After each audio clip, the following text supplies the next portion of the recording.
What's good, YouTube? It's your boy vexyz, the lurking legend, but y'all can just call me Vex. I'm joined by a couple fellow members of the Eternal Dawn crew today, where we're going to be talking about our top 10 anime and manga protagonists.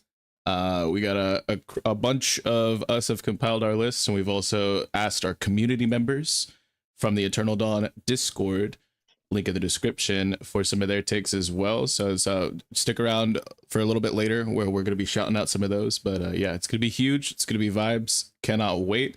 Before we get into any of that, we want to introduce the rest of the people we've got on our panel today. Let's go ahead and start off with the musician of the Eternal Dawn crew. We've got Joshua Victor. How you doing today, bro? Was good, YouTube. It's a boy, Josh. And I'm ready to to share my picks Hell for yeah. the top 10.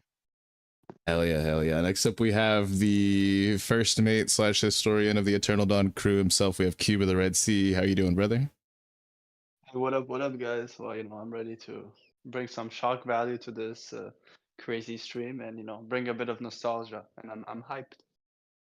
Hell yeah. Next up, the vice captain of the Eternal Dawn crew. We have NoChillDill. How you doing, bro? I'm doing pretty good. Yo, what is up, YouTube? It's your boy, NoChill Vex here once again for another Swear to YouTube God. video. Last but not least, we have the captain of the Eternal Dawn crew himself, the one, the only Straw Hat Lucas. How you doing, brother? I'm doing really good. How we doing out there in the audience? I hope you're all ready for me to go on for about 2 hours about how I'm the greatest MC of all time. Crazy. We are going to be covering quite a few, with 5 of us here and each of us having a top 10.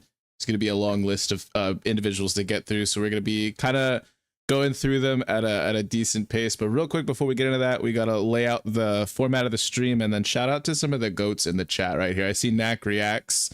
Congratulations on hitting 600. Huge big ups to that boy right there. Friend of the brand, friend of the crew. We love you. Major shout out to 3-Day Trip, the navigator of the Eternal Dawn. We'd be lost without you. Huge shout out to JJ, John Sherrod on all social media, SSJ, Cody, Willa Dreams. What's good, everybody? Brandon King, we love y'all. Make sure you guys like the stream. Check out all of our links in the description.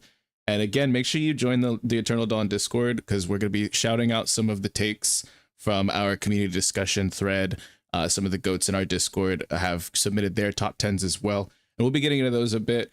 First, we want to define, though, what is a protagonist? And I think that's a clear distinction that a lot of people are a little bit more lax about, but we want to make sure that, like, today we're not necessarily just talking about main characters, although most main characters obviously fit that bill. We'll be talking about protagonists as a more broad term. This is a little bit similar to the villain stream that we did, the first actual stream, I think one of the first ones on this channel since the rebrand. So if you're a fan of that one, stick around. It's going to be very, very similar to that. We're also going to try not to directly majorly spoil any of these stories. So chat, just make sure you guys are conscious of that as well. Not everybody may have like read or watched these stories. So we're going to be pretty spoiler light, and we'll try to give warnings if we are going to give any major spoilers to any of these series. But it should be nothing but vibes today. But that's enough from me. Let's go ahead and spit it to, what do you think, Captain? You want to be the first one to list off your number 10 pick? Yeah, I'll give out my number 10. Give me 1 second. I'm getting stream pulled up so I can interact with chat. My internet is back finally on my computer. Huge. This is big news. Huge, yeah. Yeah, I'll start us out. My number 10 is a surprising come up recently in my whole appreciation of the culture of anime and manga. It is Gon from Hunter x Hunter. I've watched a lot of new series lately and like dug my toes in to a lot of new series. And I know that Hunter x Hunter is a long running series, but it is new to me. And Gon is just big empty headed, but his battle IQ is up there. He is very innovative on the battlefield. And yeah, I think he was most deserving of the number 10 spot at least. And I can see him going up the list as I get further into Hunter x Hunter. Huge. Yeah, you've completed about 2 major arcs in the series so far. Yeah. So I love that he's already on your top 10 list. That's phenomenal. As somebody who really has been trying to get you into the series, that warms my heart. I love that for you. Yeah, I had to give respect to him. Plus, I just now started getting into the Nin system, and it's becoming one of my favorite power systems in all of anime and manga. It's so well done. Even just what I know now is so, you can just tell that Tagashi really put his all into making sure that the power system worked and that it was easy to understand. Like, I know it's a lot of information when they give it to you first, but like once you understand that information, you get it and you understand it. Like he's done such a good job with the power system. But yes, Gon is definitely a solid lock in for 10 right now. Let's put it this way: if Gon can understand it, anyone can understand it. Yeah. Like I said, big empty head. No, I like that pick. You really gone there. Really, Okay, man. bruh. Oh my god. Okay, it's already begun. Huge. I love that you picked that though, and without spending too much time on that, because we'll probably be talking about the series a bit more with some of our lists, I'm assuming, because I know Kube and myself and Josh are also big fans. But speaking of Josh, and speaking of power systems, I know he's got some spicy things planned in the future for that. But you want to spit us your number 10 pick, brother? Yeah. Also, before that, I'm gonna say I picked my list only main characters, and I won't say any characters from the main cast or anything. But yeah, starting off the top 10 list is Rudolph from Gachakuta. Okay. Like, yeah, the newest series I have on my list is Rudolph. I don't even know where to start with him. Like, he's a character that doesn't really know how to express feelings, but also cares a lot about everything that is close to him. Like that plays into the power system of turning trash into powerful art items that can help you. Yeah, like he can. He can. This is a solid pick. This is a solid pick for 10, Josh. It really is. Yeah, like the closer the feeling to something, the stronger the object is gonna become, and I really like that. Yeah. Hell yeah. He's also like Gon. He's kind of impy headed, but he is inquisitive as well. He's very quick on his feet, especially in a battle, and he's very he learns easily. Like, he starts out the series very naive to how things work in this world that he's thrown into. But over the course of these past like 100 and I think it's like 16 something like that chapters right now, he has grown so much. It's one of the best growths I've ever seen in a protagonist, if I'm being honest.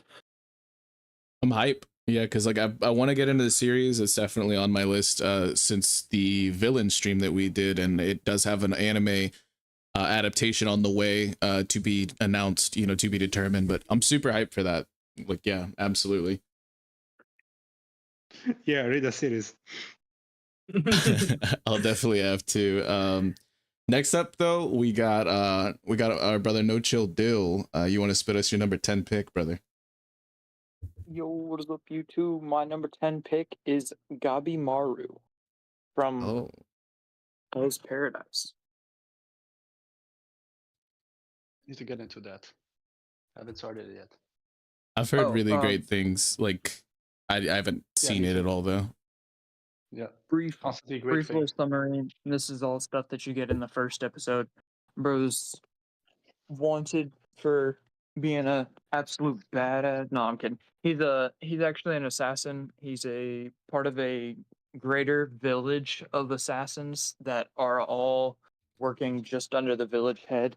And the long cut of it is that he goes against the village leader's wishes, and that's why he's sentenced to death and imprisonment through the program of the Hell's Paradise, like that act. I don't really know what they called it, but they send a whole bunch of criminals to the island to go find some stuff for him. And yeah, you learn more about his character and all that stuff, all of his motivations and all that fun jazz through that.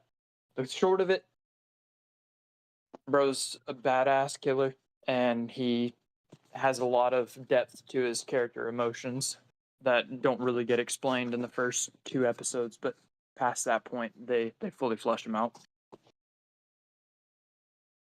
Yeah, I'm gonna have to check it out. A lot of people were saying that along the same lines as like Chainsaw Man and JJK, it's like really interesting and well designed power system, and it's like I've heard the term the dark trio because it's like really like on the same kind of like gruesome side and like very brutal as far as like some of the events that happen, and not pulling punches with some of the I'm very intrigued. I heard mixed things about the anime, but I've heard that the manga is fantastic, so I'll have to check that out.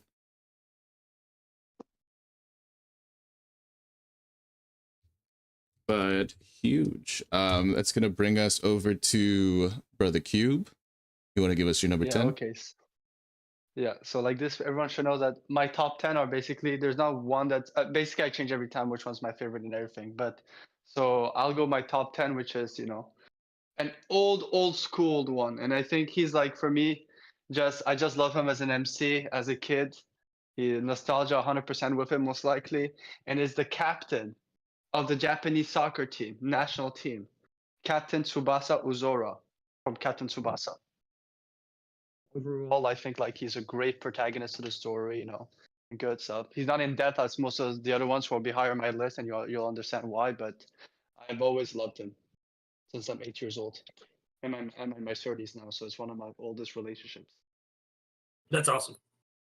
That's a good pick. I'm not familiar with the series, if I'm being honest, but that's sick.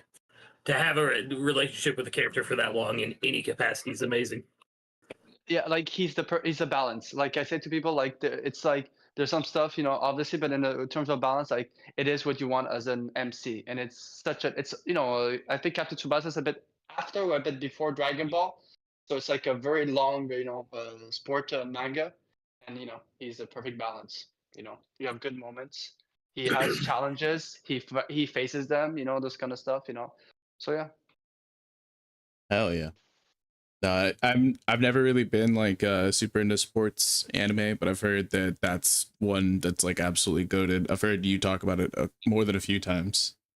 Yeah. But yeah, I don't know, for my list specifically, I tried to not pick any of the same characters that I included on the villains list, because like half of them could have also been protagonists, because I kind of go for like the anti-hero types, I guess. So we also put a bit of a stipulation that we would only pick one character from each series as a crew and whatnot, and to the community that we posted in our Discord and stuff like that. So there's a few restrictions there. I also tried to not pick like characters that I thought I knew some of these guys would pick, because we've been making content together for like over a year. So I feel like I know you guys pretty well. My first pick is a bit of a sleeper. It's actually going to be Rosemine from Ascendance of a Bookworm, which is there's 3 seasons to the anime, and it's from a light novel adaptation. But basically the premise is that this person is like a total bookworm and like a super nerd, and they end up getting unalived, and they are reincarnated into another world that is like super low magic and like medieval tech. Like they're fully impoverished, and they're reincarnated into a terminally ill child's body. So it's pretty grim at first, but through their knowledge given to them from a past life in another world, they are able to make the world a much better place. And so it's a little bit like Saga of Tanya the Evil, and a little bit like Dr. Stone in that sense. And I think that the character is phenomenal. And I really, really, really like how they are portrayed and the interactions they have with the rest of the cast. That's going to be my number 10 pick. It's a really, really, really goated show. Really lots of emotional peaks and valleys. It's a wild roller coaster of a ride. Highly recommend if you're into that kind of stuff. Yeah, that sounds tragic. I'm not going to lie, but in a good way. It really is. Hey, you'll see that you'll see that as a recurring theme across most of my list. But I gotta shout out Straw Hat Kufi and Will of Dreams. Ippo almost made it into my top 10. I cut him at like one of the last minutes, so gotta Dang. shout out the GOAT there. Yeah. Yeah. Well, who's your number 9 then, brother? My number 9 has already been said, so I won't say much about him, but it is Rudo from Gachiakuda. Like I'd said when Josh was talking about him, he really is, he has some of the most phenomenal growth I've seen in any protagonist, and he stands on his morals so well. He's a very intriguing character, you know, the way that his past is written and everything. I don't want to say too much because obviously I don't want to spoil anybody, but he's not only the MC of the series, but he's the audience's connection to the series as well, because he's experiencing this new world just as we are. And the mangaka does such a good job of making you feel connected to Rudo that when you see even the smallest bit of growth, you notice it. And I think he will go down as like one of the top MCs, or protagonists, I should say, because not all of these are MCs, but he will definitely go down as like one of the top protagonists of all of anime and manga, in my opinion. Hell yeah. He's in Once he has his complete arc. Yeah, he's already shown up twice, and we're this early into the stream. That's pretty goated, I will say. So Yeah. the hype is palpable. We love to see it. And then we're back over to Joshua Vykthor. Who you got at number 9, brother? Yeah, my number 9 pick is Senku from Dr. Stone. Let's Like go. one of my favorite series. And yeah, the protagonist that never gives up and always has a plan, no matter the circumstances. Like, yeah, he has absolute faith in science, and things can go right if you follow it. Yeah, I really vibed with what I saw from Dr. Stone. I think I only checked out like the first 2 seasons, and I meant to pick it back up. We talked about this, I think during the villain stream, me and you. But I really like, because it's like I said with my number 10 pick, mine is almost just like Senku, but less like scientific and more literary as far as like their application of knowledge into this world to help benefit it and push things forward and stuff. And like, I really like that vibe. It's a little bit more like on the shonen-y side when it comes to like, because like A Sentence of a Bookworm is a straight up slice of life, whereas like there's more action and stuff in Dr. Stone, but they're in a very similar vein, these two characters. So I have mad love for Senku as well. Great pick.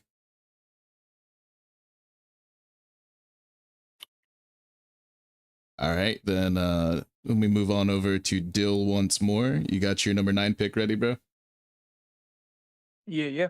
And this is my first one of 2 picks from manhwa, which are very close to manga. They're just different country of origin. Judge. My This number guy's 9. cheating. No, I'm kidding. Hey, whoa. My number 9 pick is Luo Zhang from Apotheosis. In terms of like cultivation style, manhwas like based in like the mirror and like fighting world and all that, this one has way exceeded my expectations. It's been going out since early 2017, 2018, and I'd only picked it Dang. up within the past 2 months. Whenever I told my buddies Party Pete and Lord Azra about it, I had brought it up to them, and they were dumbfounded by the fact that I had never read it until recently. And then they had expressed that they had been reading it since about the time that they were in high school, and I was like, oh man, I gotta get into this. I had proceeded to read all 1,200 chapters of it. Yes, it's got more than one piece. Oh, shit.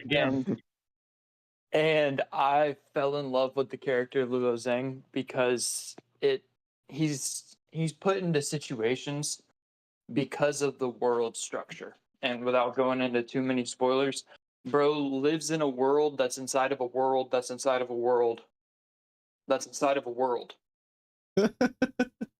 Worldception. Like, Yeah, like that's like the higher levels of power in like the Yeah. cultivation scene is like once you get strong enough and your inner core begins to build up enough, it creates its own world inside of it. I think that you and 3Day and me had a whole conversation about this series before where you guys tried to get me to read it.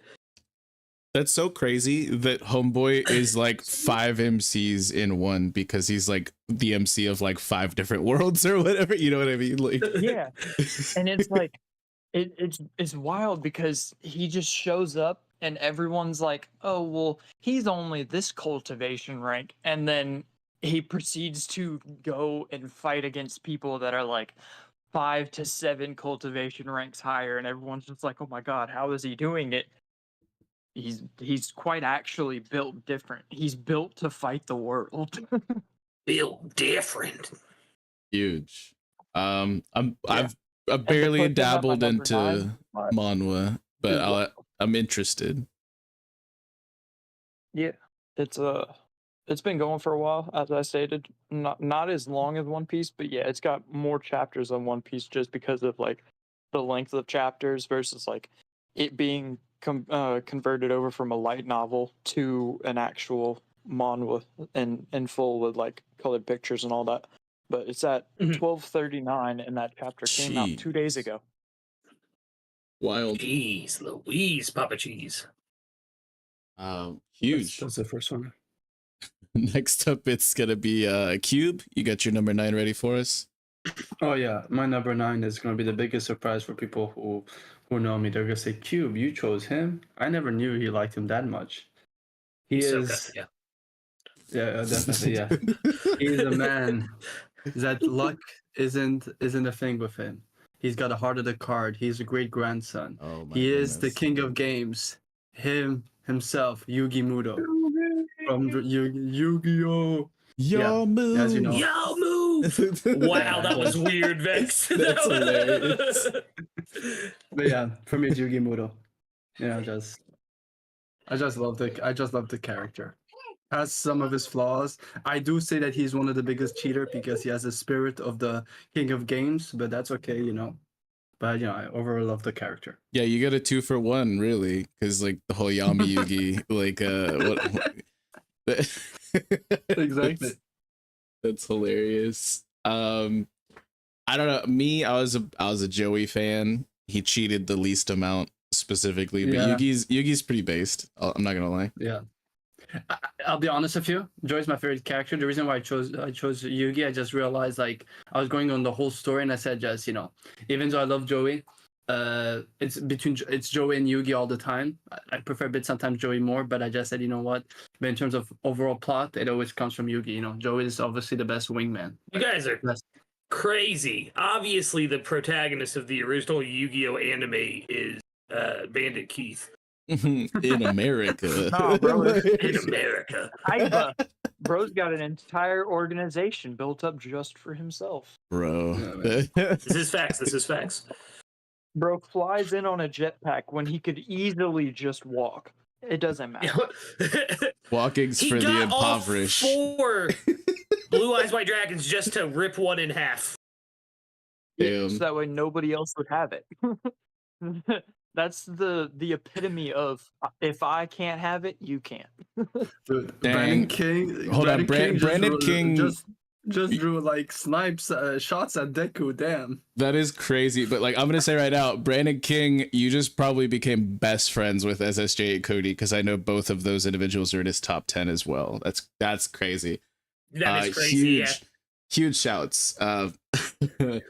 My number 9 pick. Oh, go ahead. Oh no, I was just gonna shout out Straw Hat Koofy. Ash Ketchum in the top 9 that's a pretty good pick as well. True. My number 9 is gonna be another bit of a sleeper pick. This is Toma Kamijo from A Certain Magical Index and A Certain Scientific Railgun. He's the MC of one of those shows, but not the other one. But it's a shared universe, so he appears in both. And he is a level 0 Esper, which is like Espers are like basically superheroes that have like these crazy powers that are based off of science. And I've talked about like Accelerator in the villain stream, and it's like he's a really, really great antagonist, but this is like the protagonist foil to him. Accelerator is the strongest Esper. He is the #1 ranked level 5 Esper. Kambi Joe is literally level 0. He effectively is rated a normal human being who has 0 powers whatsoever. But he is somehow, and I won't get too into it, gifted with the ability to cancel other people's Esper powers as well as magic with his left hand, which is referred to as Imagine Breaker. And he goes from being declared the weakest Esper in the verse to evolving through just a crazy series of events to where the literal top of the verse fears this man as like a god slayer. So really, really crazy development. And like he starts off as just like an audience surrogate. He doesn't understand anything about Esper powers or about magic. And so people are constantly explaining shit to him so that we, the viewers, can understand things, but he becomes somebody so big brain and so much more than that. It's so well done. I love it. And I want everyone to watch these. It's like 3 shows in one, and they're all worth it. They're all so good. It's not to take away from what you're saying about the protagonist you're talking about, but it's crazy to me how much the term Esper has changed, like in what it could mean. Because originally it was just people with ESP powers. It's just ESP with ER. That's basically what this is, though. They have like the psychic ability.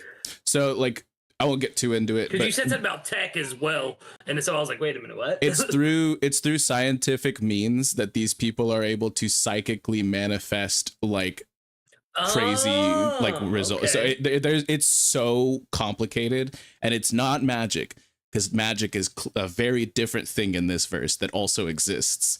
And it's a really cool thing about how there's like this magical underworld society and this scientific and psychic like overworld society, and how these characters kind of like are streamlined and interwoven in between each of these facets. It's such a cool thing, and I love a shared universe. So I cannot recommend it enough. It's amazing. It's really good. You've talked to me about this before. It sounds interesting. Oh, sorry. He does all that with his left hand. Imagine what he could do with his right hand. Hey, no, I'm just kidding. No, I don't think I want to know what he does with his right hand, Cube. But He is a child, Cube. When he said that, I found that immediately. I said, I have to say it. But yeah, that's my super goated number 9 pick, which puts us to our number 8 picks. Lucas, who you got? I need everyone right now in stream and chat to turn up your nose and strike a pose, because it is Joseph Joestar. Nice. Yo. Based. Yeah, I know. I've only met 3 Joestars so far. But Joseph is just him for me. You know what I mean? Like he is. I love Jonathan. I'm still learning about Jotaro. What is his name in part 3? Jotaro. Thank you. I'm still learning about Jotaro, so I can't speak too much on him. But Joseph, like, my man stands on business, like, completely. And I love Joseph Joestar so much. Completely, yeah. Like his relationship with Caesar. I almost put JoJo and Caesar together as like dual protagonists, but I couldn't bring myself to do it. But I have to give an honorable mention to Caesar as well. Part 2, like just it's so far. Like I said, I've only experienced a couple episodes of part 3 so far, but like it is my favorite part of JoJo so far, and I'm just in love with Joseph. That is my boy. Hell yeah! If you've seen a couple of episodes of part 3, then you've seen him in the airport. I have seen Old Man Joseph, yes, and I still love him. But for now, yeah, like for me, I've heard that opinion might change. my favorite Joestar is probably Young Joseph. But as far as like top written Joestars, I think there's 2 that really contend with him. But like for the nostalgia factor alone, Joseph is such a great pick. I love him so much, and part 2 has been for a very, very, very long time my favorite, but part 7 is honestly giving it like the true run for its money. But yeah, I think this is a phenomenal pick. I was really thinking about including him and myself in my top 10, but I didn't. Mm-hmm. I think in Joseph fashion, Next, Josh will say his number 8 pick. Okay. But just so you know, Lucas, you do realize we're gonna get unlikes on our video because of Dio, right? Because of your pick. Okay. Calm down. Just so you know. I don't think so, but sure. I don't either, yeah. But it was me. But it's a great pick. Hell yeah. Josh, who you got? Yeah, my first for my number 8, I have my first double MC pick. It's from Undead Unlock, Fuko and Andy. Like I was right. I predicted he would make his number 8 pick. Haha. Sorry. Okay. actually, it's my number 7.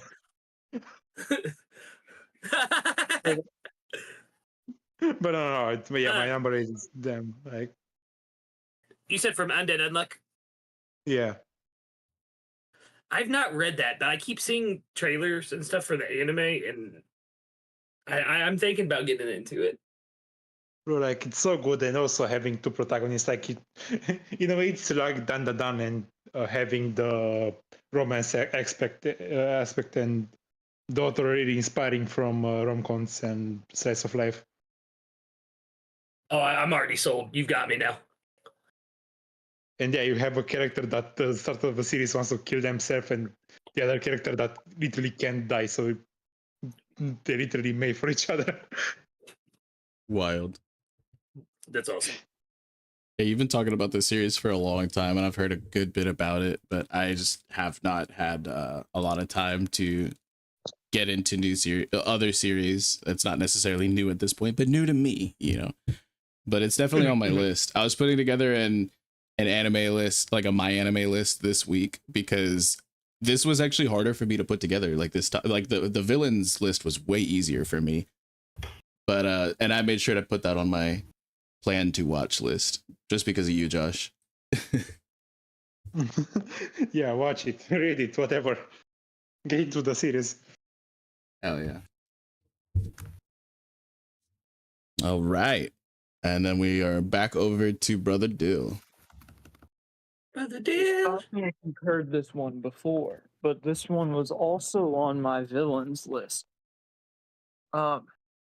Unlike Vex, I actually included some because I hard fell for these characters, the villains that are the protagonists of the story. It's because I don't view them in like the traditional villain sense, but in the world they are in, they are villains. So my number 8 pick has to go to Tanya from Saga of Tanya the Evil. I've spoken enough about her on the Hell villain yeah. stream. But it just speaks volumes to she got put into, well, originally he got put into the world of a woman, and during the time period in which he was in and just made full effect of it, you can't really get much better. Like it. Yo, Well, I don't know if you saw, season 2 is confirmed in production.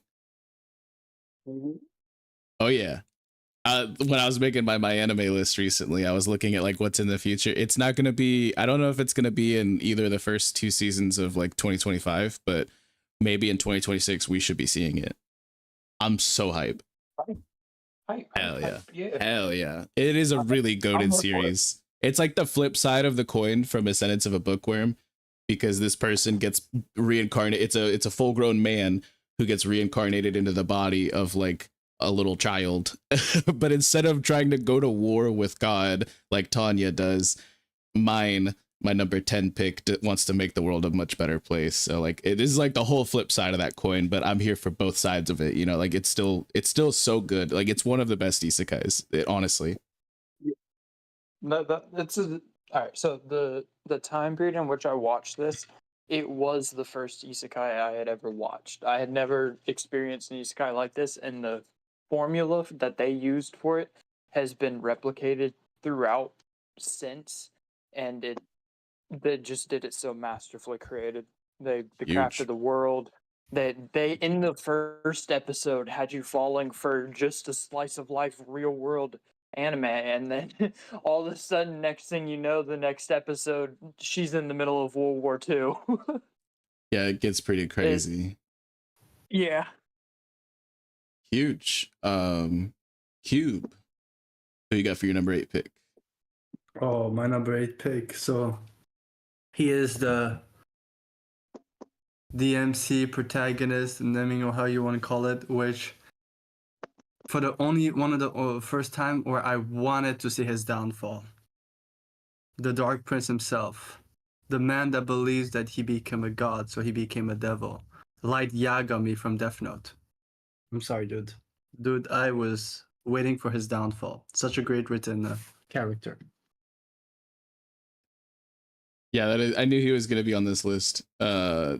It's one of the most like quintessential like MCs, you know, in all of anime. A lot of people's first anime, depending on what generation you're from, was Death Note. People who weren't even into anime like really vibed with the show, and it's like yeah, it goes without saying, actually based, you know. That is based. I almost put L on my list, but I figured he was more of the antagonist of this. So yeah. Even though he's the guy you side with, really, it's... Yeah, dude, we're all on L. We're all a team L. We're all team L, you know.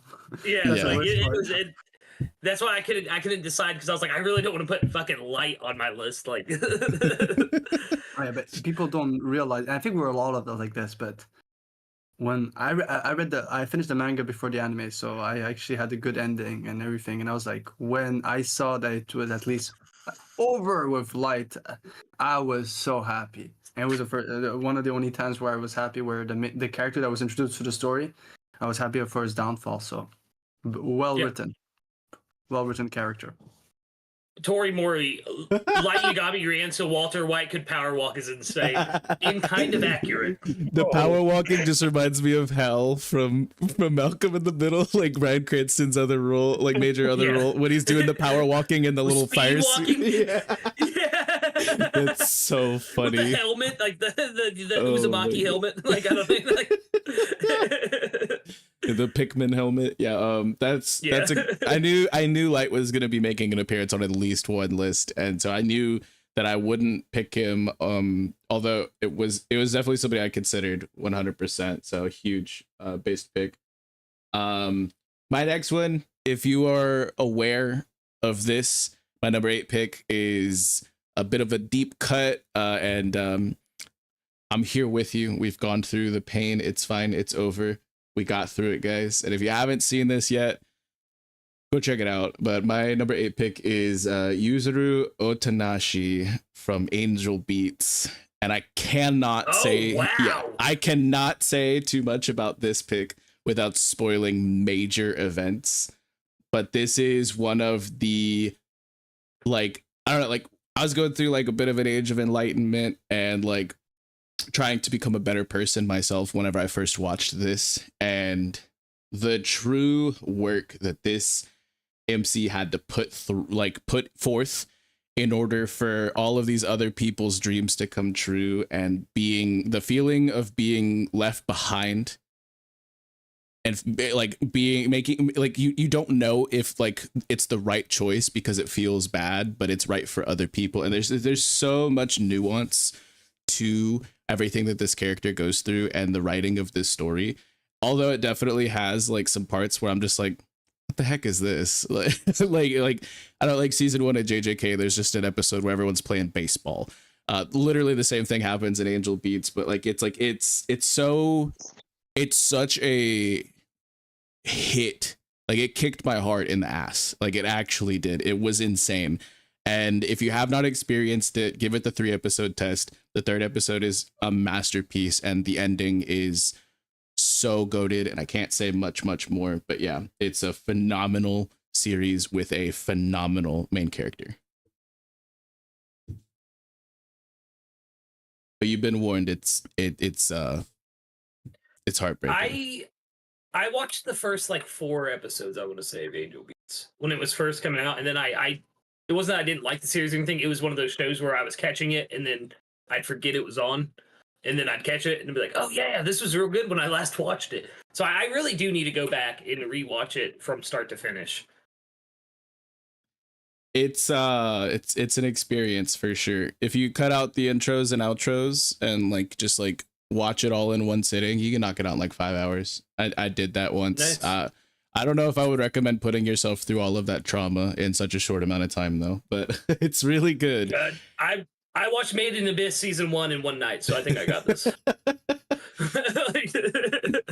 But like it's one of the most emotionally evocative series, and it's like really concise, all in about 12 episodes. You just get to experience this crazy wild ride. And for real, if you haven't seen it, it is like, I feel like it's like essential if you're into the darker kind of like vibes, you know what I mean, that certain anime can get into.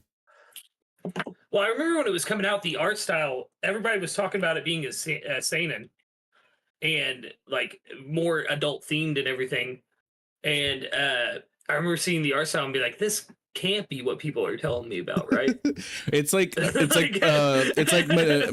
Magica. It's just like these cute little chibi like magic girls, and then like you get to episode like 3 and you're like, oh, don't show this to kids. Like, you know, like it's similar shit, but like a little bit more nuanced, I think, than grotesque as Madoka Magica is. Yeah.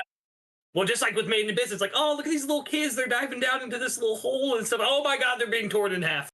Like, wild. It's that same feeling of like, I did not expect this. Also, shout out to Dill for guessing about Mako. That's you knew what was up. You knew what was up with Madame Shiraki right there. Like,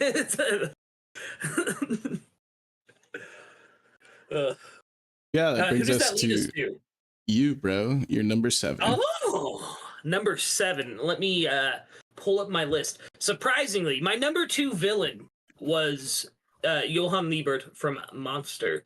My number 7 pick is Dr. Kenzo Tenma from Monster. He is the perfect opposite to Johann's perfect antagonist, if I'm being honest. His moral sense is completely put into question throughout the entire series, and it is such an insane ride to go on the journey of his actualization of his goals. I'm trying to be vague as possible. But Tenma, just he's a protagonist that you root for, and at the same time you kind of hope he fails, because if he goes through with what it is he's wanting to do, it will break his character. And in the end, without spoiling anything, he has this redeeming moment where he realizes the lesson he was trying to learn the entire time. And it is one of the most beautiful full arcs for any single protagonist I've ever seen. I will say from here on out, it was so hard for me to place from here on out till 1, because I always knew who my number 1 was. It has been so hard for me to put these protagonists in a certain order. But yeah, Dr. Kenzo Tenma from Monster. I've been saying this forever. Next week's Rambling Addiction is on Monster.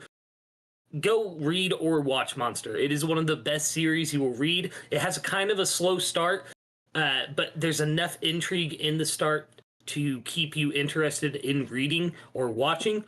So keep with it. Go to the end, and I promise you, it will leave you shaking with how well done that manga or anime is, depending on how you ingest it. Huge. Yeah, I gotta check it out eventually. And I wanna, I don't know, is there gonna be like spoilers in the Rambling Addiction, or am I gonna be safe to watch that? Mild. I'll mostly be talking about my if I'm being honest, it's my perspective and how I perceived Johann throughout the story. I will be touching on some of the actions he does commit in the story, but in the grand scheme of things, those are actually, no, there probably will be some heavy spoilers because I'm gonna have to talk about his past. Never mind.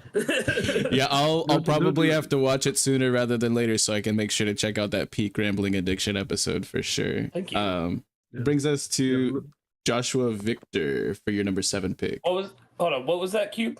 I was just gonna say, it's wild that you told our head cook it's mild. That's it just had me dead the way you said mild, like it was like it was some type of meal. It's muy picante. Sorry. Picoso. Oh, BK, yeah. Pluto, it's both by Naoki Sensei. one of my favorite mangakas, like quickly becoming one of my favorite mangakas. And not to promo myself anymore. Tomorrow night, I will actually be reading his other work, 20th Century Boys, on stream on my channel. If you want to pop in for that, BK would love to see you there. Link in the description. But yeah, Josh, Yes, let's hear your number 7 pick, brother. Yeah, my number. I won't talk as much about number 7 because I know Lucas will in the at his future picks, but it's Guts from Berserk. Huge.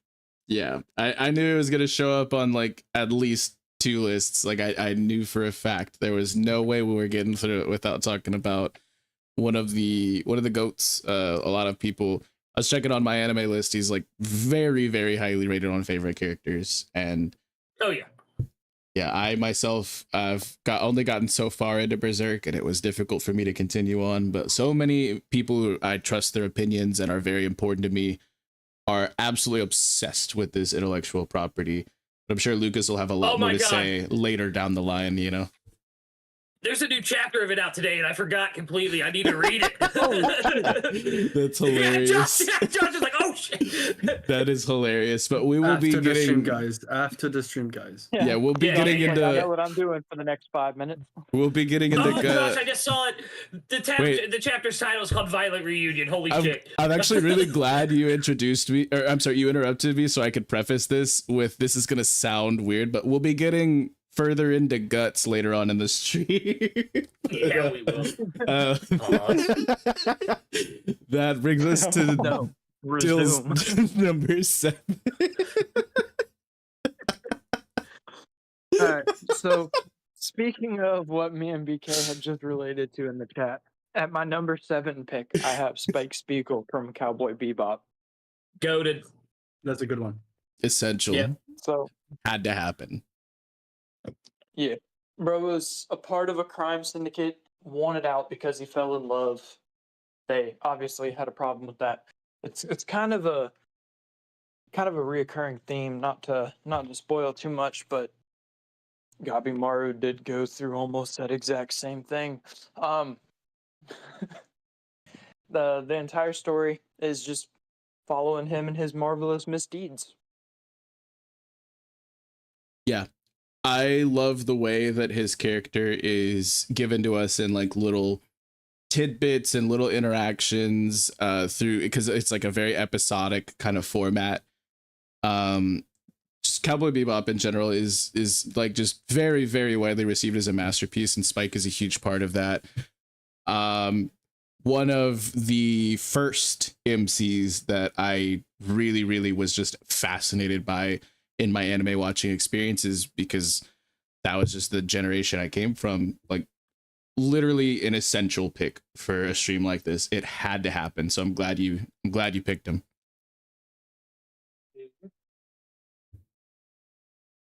Huge.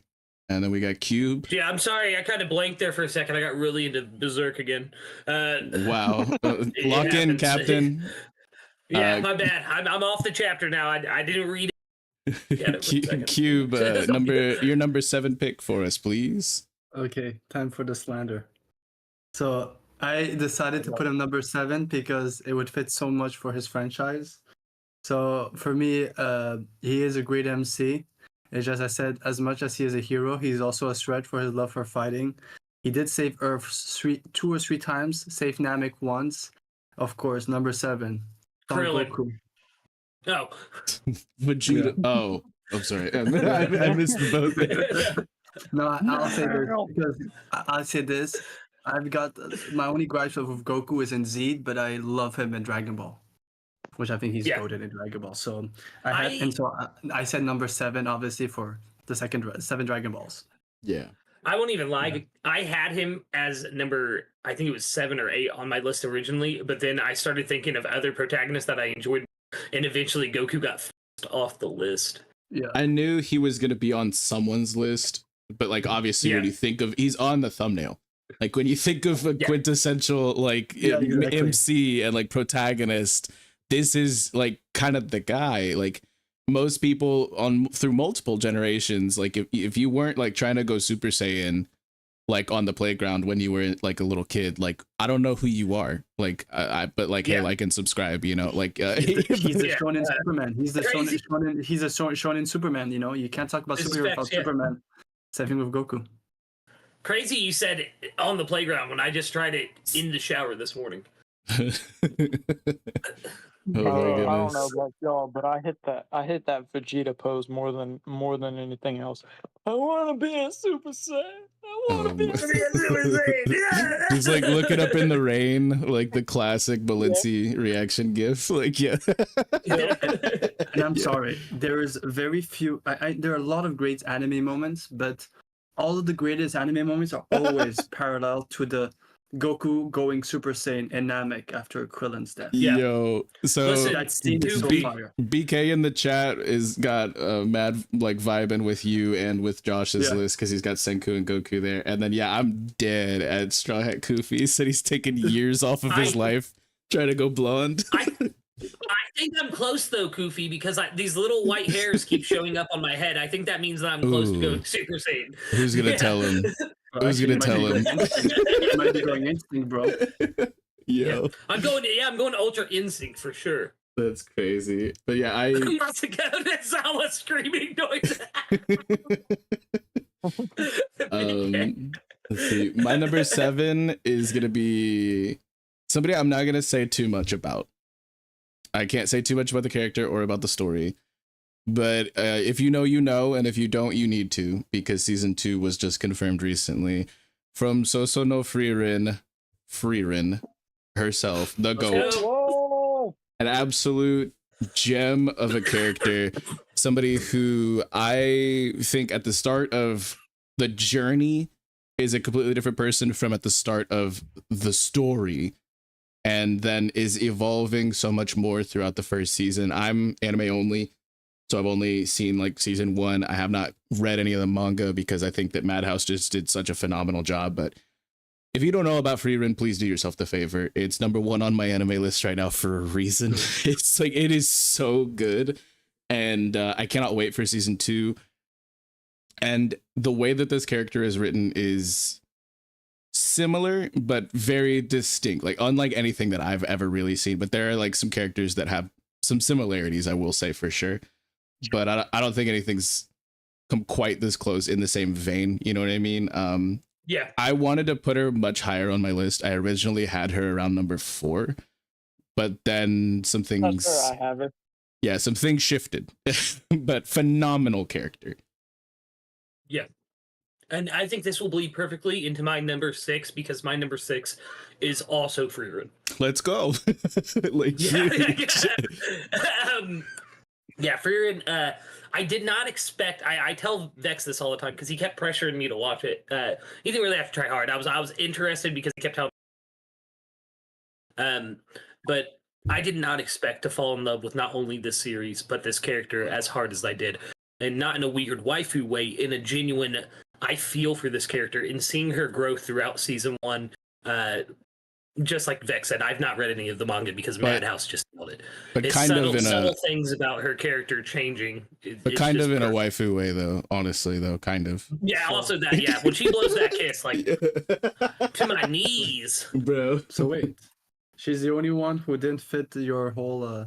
She needs to be close to death type of age to be in love. She's over with? 1,000 years old, Cube. Yeah, she could Okay, be. okay, She okay, could okay. be. There's a loophole. She There's could a be. loophole. Okay, I found the She could be loophole. unalived like 10 times out. over, bro. Yeah. Like, But but listen, from someone who hasn't started Frieren yet, there are very few stories like Frieren where it got so popular that even I have a respect to. I know I'm gonna watch at one point, but I hear good praises and no, not overglazing. Like when people talk about it, genuine love for the craft of the story. So yeah, I can't for someone speak who's for Very the. crafted. I can't speak for the source material, but it's such a phenomenal adaptation, and I am so hype for very, very soon over on the Knack Reacts channel. He will be Yep. picking up the series, so massively hyped for my boy to be getting into peak Say, of all peaks. Yeah. Go subscribe to Knack Reacts if you want to watch a grown man cry for Frieren. Yeah. Oh man. But yeah, so then Josh, who you got as your number 6 pick? Yeah, for my number 6 pick, I have another double protagonist in Ohma and Yamashita Kazo from King and Ashura. Like, this series is not talked about enough. Like, those two have the best dynamic ever, being the fighter and the manager of the fighter. And yeah, like every fight, Oma gets closer to death, and Yamashita getting more and more worried. Like, yeah, it's such a good series that nobody really talks about. Yeah, you've spit it before and recommended it to me multiple times, and I swear I'm going to be getting into it, but I'm gonna be completely real. Gachakuda is way higher on my list, but it sounds, as it should be. Yeah, it sounds super interesting. I'm not a martial arts kind of guy, or like sports in general, like as far as like anime manga, but from what I've heard from you, it's like peak, right? Like peak of peak. Yeah. Like the very subtle moments between the characters are just what elevates the series beyond the fighting anime or manga. Huge. Yeah, I can't really bounce around too many other, like I haven't heard anything other than like kind of what you've told me about it, but I did hear that there was like a crossover recently that wasn't really great, but like I don't know, like that's like a full departure from like Kengan Ashura, right? Like it's supposed to be like truly goated, right? Yeah. Everything Josh has told me about King and Ashura sounds amazing. It's in my next to read pile. It's bumped up places every time that Josh tells me about it. And hopefully I can get Knack to react on his channel because yeah, link in the really chat for Knack Reacts. Huge. But that brings us over to Brother Dill for your number 6 pick. Yeah. So, sorry, I had to finish chewing. For my number 6 pick, I have Vash from Trigun Stampede. Oh man. So the humanoid typhoon. This one's kind of for the same reason that I put Spike on there, is because like the story doesn't really focus on what has happened to him in the past. Like it does, but it's more so of like him living in the present and all the marvelous, wacky things that happened to him during the present. It's because of the stuff in his past.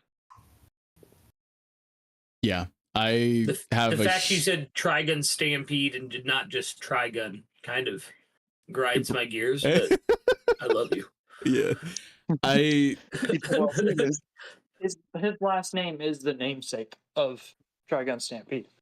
Yeah, he's Vash the Stampede. Yeah.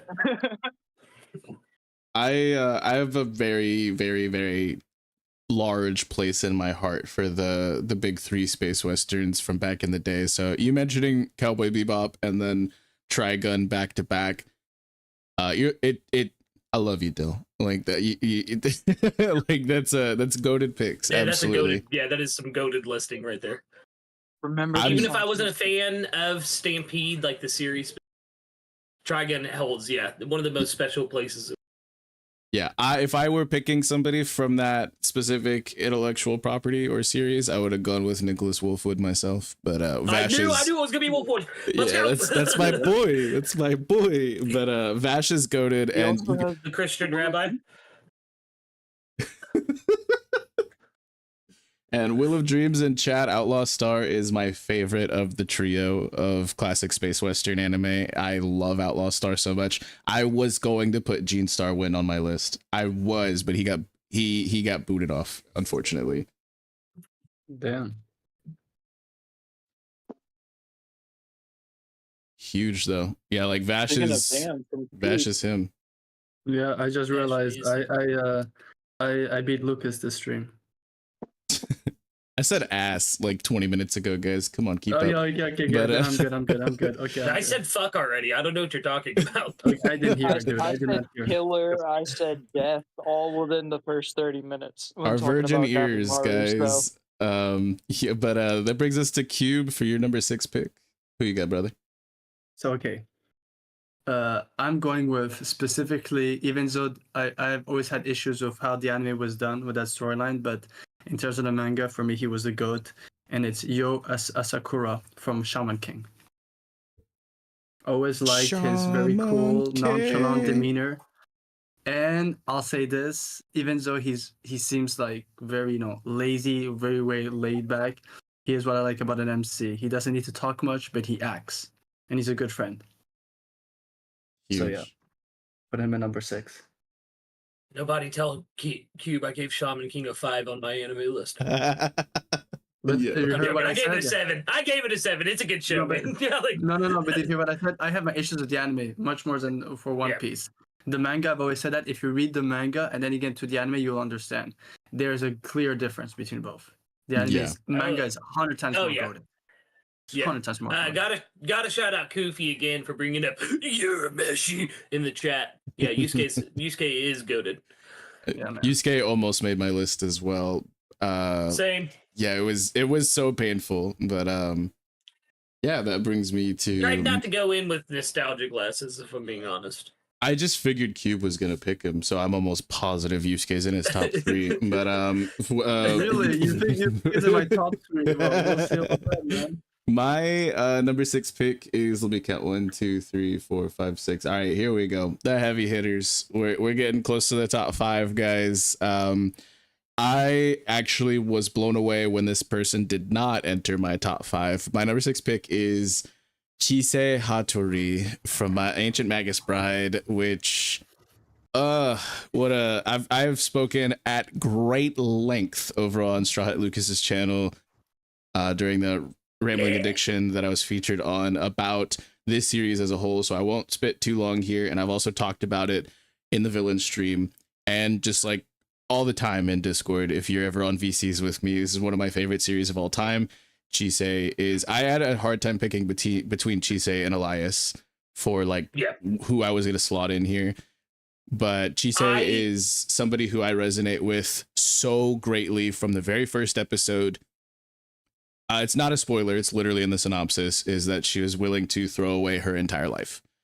And the story is how this person bounces back and recovers from that and learns how to feel and care and be accepted once again. Well, not once again, just in general, because their entire life their entire life was not great. And like there's just it is such a drag through the mud that gets you to just like absolute peak, like heights that are indescribable. I could spend 2 full hours talking about it right now. It would not do it justice. Go check it out if you haven't already. Give it the 3 episode test. If episode 3 does not move you, I don't know who you are. I purposely left Chise off my list so that you could talk about her. I have to mirror everything Vex just problems, mental health. You will latch on to Chise as a character quickly and in such a healthy way as well. To watching her get through her own mental troubles will help you get through your own mental troubles. It's a very weird parasocial relationship, I know, but she is such a well-written character that you just can't help but feel connected to her, no matter what walk of life you've been on. Yeah, 10 out of 10 would trauma bond with, but it's it's a goated series, and like the first episode's a little rough, but like give it the full 3 episode test, and I'm almost positive you will not regret it. It's so good. But without further ado, we are moving on to our top 5. Make a good time, y'all. Yeah, we're making pretty good time, y'all. So Lucas, who's your number 5 pick? I gotta apologize to one of the Nakama of the Eternal Dawn community, Blinkaz, right now, because I know that this was your number 1 pick, but it was so hard for me to do my top 5. My number 5 is Edward Elric from Full Metal Alchemist. I have always said this: the best example of how good of a protagonist or what kind of person Edward Elric is that you ever need to look up for in Full Metal Alchemist is the speech he gives to Winry when he talks about her hands. She's sitting there. I'm sure we've all seen it, so I don't mind going into spoilers for this. You know, I just saw Will say something about Titania. Derailed you entirely. My train of thoughts because I thought of my queen. Anyway, you know, she's trying to shoot Scar, and she's crying, and she's asking Edward, you know, why couldn't I do it? This man killed my parents. Why couldn't I shoot him? And he tells her, it's your hands. In Rush Valley, you delivered a baby. You gave me a new arm and leg. Your hands were meant to give life, not take it away. And it's just such a beautiful moment. It has forever, ever transcended Edward into one of my top just characters in all of fiction, because the man, no matter how much he went through, and he was a child, mind you, a child the entire time he was going through this, he still kept an optimistic view of the world, and he knew no matter what, he would get himself and his brother back to 100%, and he did it. Goated protagonist. Yeah. Somebody who I feel like is absolutely essential when having these types of discussions, and I knew for a fact somebody was going to include him. The only reason he's not on my list, but he would have been right around the same area. It's a really, really solid number 5 pick. Honestly. I appreciate it. Huge. Which moves us right along to the musician himself, Joshua Vykthor, who's your number 5. Yeah, I have one of the most famous families in all of anime and manga, the Joestar family, and I have to put Johnny at number 1 from all of those. Huge. My boy. Yeah. Oh my god. I mentioned it earlier. I've absolutely fallen in love with part 7 after ages of not finishing it and just getting like about halfway through. I'm finally like done with it, and like, oh my god. I'm already about to restart it, but I have so many other things that you've recommended. No, we're not going to get into like anything specific, okay. but I really want to reread through it right now so bad, but I have so many other things that you've recommended me, Josh, that I can't will myself to do it, you know, but what a goat. Like, I didn't think that there would be a Joestar to dethrone my boy Joseph. I really didn't think it would happen, but we got there. And like, number 2 has been my favorite for the longest time. Like, part 2 has been my favorite for the longest time, but like I said earlier, number 7 gives it the realest run for its money that it could ever have. It's so goated. Yeah, even like it's NoChillDill is getting up there for me in number 1. Huge. I'm so hyped to get caught up, and we did get a little bit of news as far as like the English translations, right? So like that's on the way, and we should be seeing a full adaptation for number 7 soonish. I'm hopeful. I can't wait. That's gonna blow my mind. Like I literally can't wait. Yeah, let's go. Huge. Yeah, and BK was vibing earlier with Johnny as well. Johnny's so goated. Like, I would have a hard time picking between him and Gyro, but like, yeah, it's so based. Like, yeah, I mean, he's the best bromance in all of manga. it's up there. Joseph and Caesar, come on. It's up there for sure. And then you're gonna see why. Yeah, I can't wait for you to get through. Like, I need you to get through. Like, I mean, part 3, sure. I need you to see part 4, and I need you to see part 7, Lucas. Like, for sure. But we won't spend too much time talking about it, because Lucas is not caught up on all of that. Yeah, there is a short chapter where it's just Johnny and Jared making jokes at each other. That's it. That's the whole chapter. It's so freaking beautiful, and oh my god, I was about to sing the song right now. If you know, you know. I'm not gonna do it though. But that brings us to NoChillDill. Who you got for your number 5 pick? So speaking of not going into too much detail on stuff that Lucas isn't fully fleshed into, we're just singling him out. Well, there's reason for it, because bro just stopped. Like, my number 5 pick is Naruto. from the series Dragon Ball Shippuden. No, You mean from Naruto. Boruto's dad? Yeah, the spiky hair, cat whisker dude. Yeah, that one. Also known as the #1 knucklehead ninja. Yeah, the ninja from yeah. Soul Society. Yeah, I know him. Databayo. Yeah, Yeah. for sure. Like, That's the bio. Yeah. I always meme on the fact of like, oh, Naruto talk no jutsu, oh, all this stuff about him, but like in all seriousness and all like grasp of the concept of like bro was put through the ringer and all he wanted the entire time was a friend. So it makes sense that he goes and tries to sway the villains by way of talking to them about his struggles to get them to relate to him, to become his ally. I knew Naruto was, and I'm not gonna be super specific, but like again, if you know, you know. From the moment we got that fist bump, I was like, this man is the GOAT. This man is the absolute undeniable GOAT. He is. Okay, question. He's up there. You know which one. Yeah, you know. I think I know which one, but I see, because there's a couple. Yeah, but like I mean, take your pick because they all hit. But like, if there's a different one for you, that just speaks more to the character moments and the interactions that they have throughout the full verse, and not just with like a select few characters. So like, it's Naruto is somebody who is like infectiously like goated. You know what I mean? Like it's like somebody who truly lifts the verse up around them, and I love that so much. Yeah, really solid pick. Yeah, I have nothing to say with Naruto. It's pretty obvious, you know. And then that brings us over to our guy Kube for your number 5. We're in the top 5, y'all. This is so hype. Okay. So this is for me the top 5 are just, you know, for me the creme de la creme, you know. For me, he is from one of my favorite.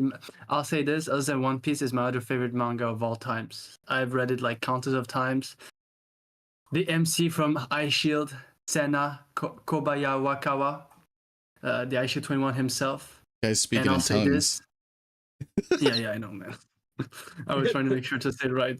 And the reason why, and for those who haven't read it, and I won't go into spoilers, he is the best written character when it comes to characters like Deku, the underdog that is weak and that is very scared. But I'll say this, you understand why I have criticisms towards Deku, other character in that vein, because I think he was the best one, because the way that his fear was introduced and how he dealt with it while doing the stuff, it was just progression. The progression is just amazing. So it's like, for me, you'll see all the other ones are just natural born best shonen characters. Like when you see them, oh yeah, they're a peak. He's the one who I believe he is a masterpiece. He was nothing at the beginning and end of the story. He's among one of the best athletes of his schools, of his not even the school on his town, of the country of Japan. And it's such a well, you know, all about hardship and training. I'll say this: without Senna, there would be no Deku. I'm convinced of that. Dang. Yeah. He is really, you'll see it. He's really well written in that regards. I know a lot of people, like as far as other like sports stuff, like as far as like Haikyuu and Blue Lock and things like that, a lot of people, I again, I'm not into sports anime or manga, but a lot of people say that like all these new gen like titles are like standing on the shoulders of the giants that are like stuff like Ice Shield 21 and the other one you mentioned, which I already, Captain Tsubasa. Is that what it is? Yeah, Captain Tsubasa. And like the best example is, I think Haikyuu is the same thing, and Kuro Basketball is the same way. But Ice Shield, those 3 ones, where I said that like Ice Shield broke the trope of you're in the middle of a match and they're thinking for 10 minutes while the other players are playing and they're not moving, and you're like, dude, it's not believable. Ice Shield does it in a way that it works because the character always thinks. So it's like it's really well. Like you don't like even the anime has its flaws. People just love the anime, but when people go into the manga, and the manga is crazy because the anime stops halfway to the manga, and when you pick up with the manga, you get a twist that changes the whole story. It's a kind of a 1044 of One Piece type of moment where like it Sheesh. changes the 3 last arcs. Have you seen the 3 last Crazy. arcs? Yeah. That's awesome. Yeah. Wait, what happens in 1044 of One Piece? Chill. We found out that Buggy's real name is Sogeking. Oh, I heard We found Roger. out Buggy's real name is Roxy Buggy. I heard Roger dies. I don't know if that's a spoiler or not, but yeah. Dude, come on, man. No. That's chapter 1. Spoiler Oh, alert. my bad. I don't read One Piece. I Wait, just check. are you I telling just. me Shao Tucker did that to his dog and Oh daughter? my god! Somebody mute this man. So we have one more entry for our number 5 picks, my own, and then we are going to top 4. This is huge. My number 5 pick this was somebody who I honestly wanted to put closer to number 1, but I didn't want to let recency bias really take into a thing into consideration. So I really honestly only judged this person off of the first 2 seasons, and though I have read further into the light novel. My number 5 pick is Natsuki Subaru from ReZero, starting life in another world at 0. It is so ridiculously goated. 3-Day, I know you're listening somewhere. This pick's for you because I know this would also be one of your top picks. Season 3 is absolutely killing it so far right now. This is a character who, just the general premise of the show, they're just shopping at like a little bodega, and boom, out of nowhere, they just get isekai'd, and they're just a powerless normal dude who gets put into a world full of like 9th level spellcasters and like sword saints and dragons and shit, and he is just a normal dude who has nothing really too special about him. So obviously he gets cooked like really quickly, and then he finds out his true power is to be able to respawn. And this man gets put through the absolute meat grinder until he can become something that resembles a hero. And the whole process is phenomenal. It's one of the best stories. It's I would say top 3 isekai, it possibly top 1.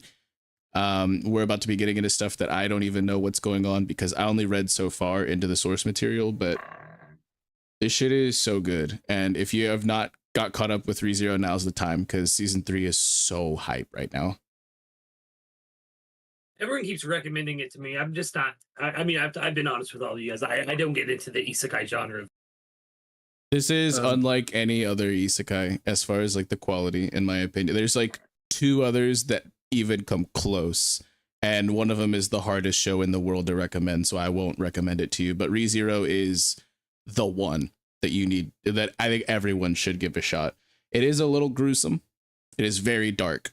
So if you're not into that kind of stuff, you know, you've been warned. But if you vibe with some of that, like darker, like storytelling, this is the isekai for you. If you have been put off by isekai for any reason whatsoever, give this one a shot. It is actually insanely good. I mean, Lucas loves Berserk, so don't worry, he's not going to be shocked by anything that's in ReZero. These are his Dude, words.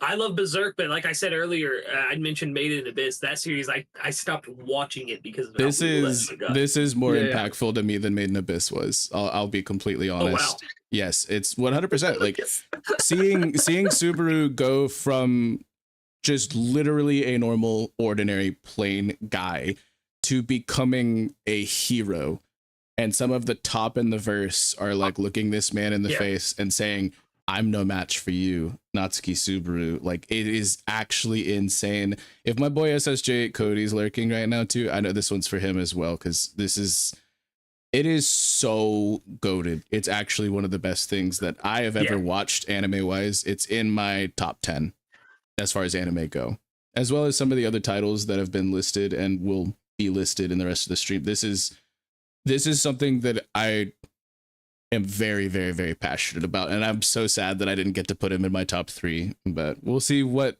overtook him shortly. But that brings us to Lucas for for your number 4 pick. Yeah, I also have to clarify for Made in Abyss. The reason it was just brutal because it's all happening to children, so it makes it like 20 times worse. My number 4 pick is from my first pick of dual protagonist, and it is Kyo and Gash from Kanjiki no Gash, or for those not familiar with the Japanese title, Zatch Bell. Okay. I've what? No, okay, no, because I knew I heard the name, but not the I never heard the Japanese name for it. That's why I knew the characters. That's why I was confused. It's a I've said it 100 times on stream with you guys. It is one of my favorite series of all time. I think it is a perfect manga. I do address that there are some problems with the anime, especially towards the end of it, because they had to make up their own ending. But I recommend it to everybody. It is one of the best depictions of that power of friendship that any manga has ever had, because it gives kind of a tangibility to that. And it makes it way more impactful in the series. It has some of the best fights all of shonen manga ever read. Some of the most emotionally impactful moments, some of the most heavy-weighted moments in shonen manga I've ever read. If you have not read the manga for Zatch Bell, You're cutting I in promise you will not. No, I staggered. Okay. Yeah, I promise you, it is completely worth it. One of the best series of all time, and 2 of the best protagonists of all the time. Their growth, the way they grow off of each other, the way they bond, it's just perfect. Yeah, I respect your opinion greatly, and like you're one of my best friends, like a brother to me, and my one of my other best friends as well. One of my IRL friends has read this, and like a full grown man has cried in front of me reading this series. So I know that what you're saying is absolutely true, and I definitely want to get into it. I read it at least once every like year or two, and there are multiple moments throughout the series that I cry to. Multiple. Still to this day. Not reading it multiple times has not lessened the impact of how hard those moments hit. Yeah, that's my number 4. Good old Gash and Kyo. Yeah. Excellent. And then we get to Josh. Who you got for your number 4 pick? Yeah, for my number 4 pick is Yuji Tadori from JJK. Let's go. I was gonna say something unhinged. Oh my god. Oh my goodness. What was that? I was like, don't you know the real protagonist is? But I'm gonna stop myself there. Yeah. Oh man. But yeah, Yuji's the goat. Yuji's the goat. I'm gonna be completely real. I was disrespectful of Yuji for a long time, and I apologize. That's all I gotta say. Yeah, he truly is like a kind character put in a horrible world, and he still keeps up. He still continues. He knows he learns his role, and and also like I think Gege just perfected the the speech no jutsu. That's hilarious. Yeah, you know what I'm talking about. I got you, brother. I'm picking up what you're putting down. I vibe with it. Yuji's a goated pick, absolutely. And very topical. But yeah, like I respect it entirely. And I kind of knew he was gonna be on your list as well. So did I, yeah. Which is why I didn't put him on mine, but he was definitely somebody that I was considering. A lot of people like want to discredit like some of the newer gen characters like Asta and Yuji, saying that they're like Naruto clones and stuff like that, but I really think that Yuji did a really solid job of making a name for himself, you know, like and standing out and being distinct from a lot of the other newer gen MCs, and I really do truly respect him, but I was for real super disrespectful to Yuji for a while there. So I apologize for my transgressions, but Yuji's a goat for sure. Yeah, you can say in a way I'm he's not. Trash MC, trash series. Ending was no, I'm joking. I'm joking. I just want to be the Twitter echo chamber for a second. But yeah, in a way, you can say that the Yuji is response to the Naruto allegations. Like, the series takes him in a completely different way, like the Yeah. opposite way. Oh, for sure. But yeah, he's for sure goated, 100%. Solid entry. We are truly in, like, it's crazy. Like the top 4 is like your Mount Rushmore of like anime and manga, like MCs and protags. You know what I mean? So it's like, this is a worthy pick for sure, Josh. Excellent. Next up, we got Dill. You got your number 4 pick ready, bro? Yeah. So she was spoken on earlier, as Oh, yeah. previously stated by as previously stated by Vex. My number 4 pick is Frieren from Frieren. Also, like Vex, we all in the Discord had watched the anime, and we're staying away from the manga just because Madhouse has done an excellent, marvelous job with it. The Yeah. sound is on an entirely another level. Like the only thing I've seen that come closest to like the sound design for any like attack of a series is Eminence of Shadow. I'm pretty sure that's the one. I think. The two are very MC does a similar, cool yeah. Slash. Yeah, the MC does very cool sword slash, and the sound design during that scene. But enough about that show, because I'm talking about Frieren. Whenever season 1 was coming to an end, it was almost bittersweet because it's the culmination of the introduction to these characters, whereas, as like Vex was saying, like Frieren has an entire other story that takes place before the events of Frieren, and you get that through the events of the series Frieren, like in little flashes where it shows a character moment, and then you go back and you see why Frieren is like that, for what reason she became like this. Like she's an elf, lived for over 1,000 years. She has barely any concept of the human lifespan because of the fact that she's lived for so long, until she gets to a point where she's talking with one of the other main characters of the show, and then she flashes back to whenever she was talking with her old adventuring party, and they're like, yeah, this meteor shower, we won't be able to see it again, very like we'll almost be dead by that point. And then it cuts to the scene where they're watching it again, and everyone else around Frieren is so much older, except for the dwarf, because he doesn't age like that. The But goat. Eyes in the goat. The goat! Eyes in the goat! and then you flash to it showing Himmel, and Himmel's like basically the same size as Heisen at this point, and it's like, oh my gosh, like this is the deterioration of humans, and Frieren didn't even get to see it because she's like, oh, I'm an elf, that'll be fine. 60 years, that's not much for me. And then cuts back, and then all of a sudden the hero of the journey is on his deathbed, ready to die at any point. And these are he's not like, "Oh, spoilers. I do want to clarify No. that this It's is the first like literally- 3 minutes of the show. Yeah, it's the whole, Like- it's the synopsis. It's literally just like you're one pinky toe in the door at this point. It's not like a full spoiler. Yeah, and like that just goes to show what I was saying is like the hero's journey isn't even a spoiler to the story, yet it does reflect on how Frieren acts during the main storyline. But this all to her is just settled in flashbacks. The grandest adventure of the world, they took out the Demon King, all that stuff is just a flashback for her. Yeah, it's truly a masterpiece, and she is truly just a marvelous character. Goated pick. Peak. Absolutely. It's just it's such a powerful example of the world building in itself that Dill just went on a huge tangent and dived in that tangent. Not only beautiful, but only, like we said, like only the first 3 fucking minutes of the show, if that. Yeah. It's insane.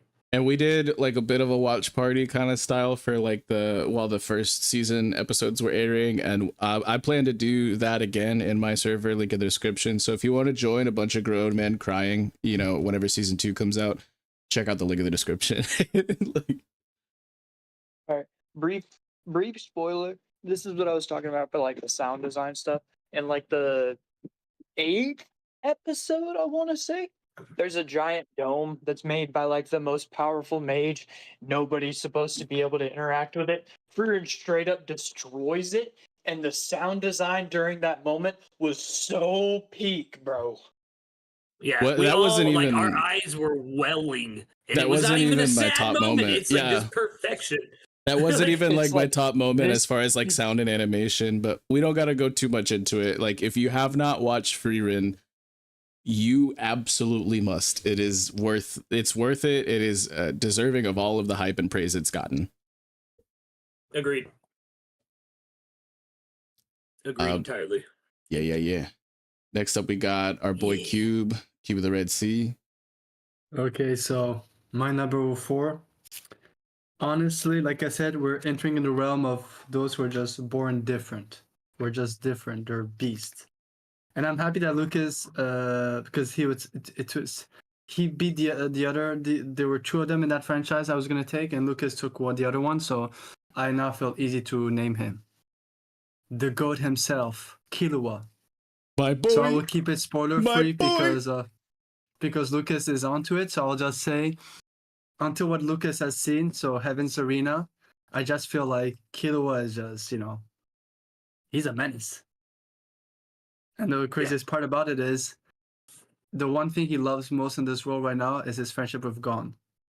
And like you're like, oh, Gon is so lucky that he's his best friend and those kind of stuff. But yeah, I just feel like Killua is just what Gon does great in an MC. I always tell what's lacking in Gon, he doesn't need it because Killua has it because he has his back. Yeah, they're almost dual protagonists. Yes, dual protagonist.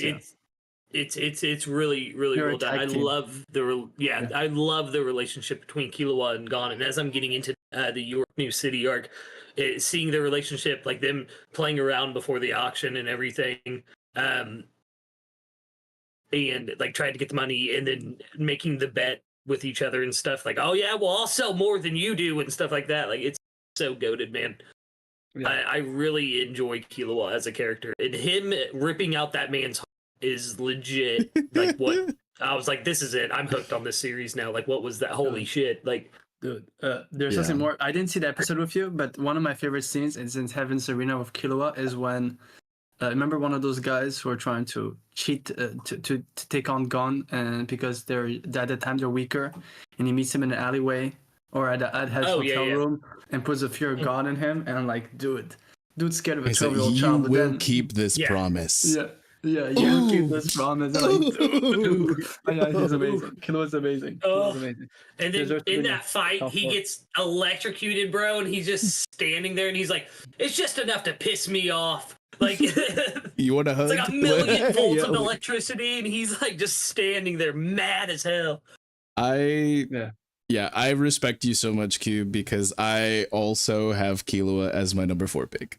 This is so Let's go! serendipitous. Yeah, it pained me so hard not to put him at number 2.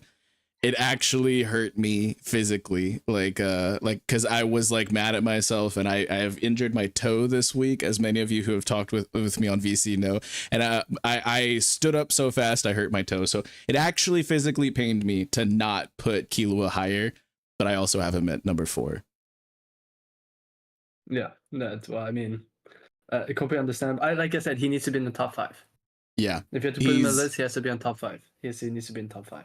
yeah, like Hunter x Hunter is a Still story over that has multiple protagonists, so there's a plethora to pick from. Gon is a solid choice, but in all honesty, when it comes to like top characters in the verse, like Gon is much lower on my list. But it's like Killua and Gon, their relationship together, and I'm not gonna like spoil anything directly, but their friendship is my most treasured friendship in anime and manga history. Same. It is something so ridiculously special to me, seeing these two just have fun and just Their bond is pure. It really is. So you will see, you have so many great moments to come, Lucas, and I cannot wait. It is like Hunter x Hunter 2011 anime is one of my absolute favorites of all time.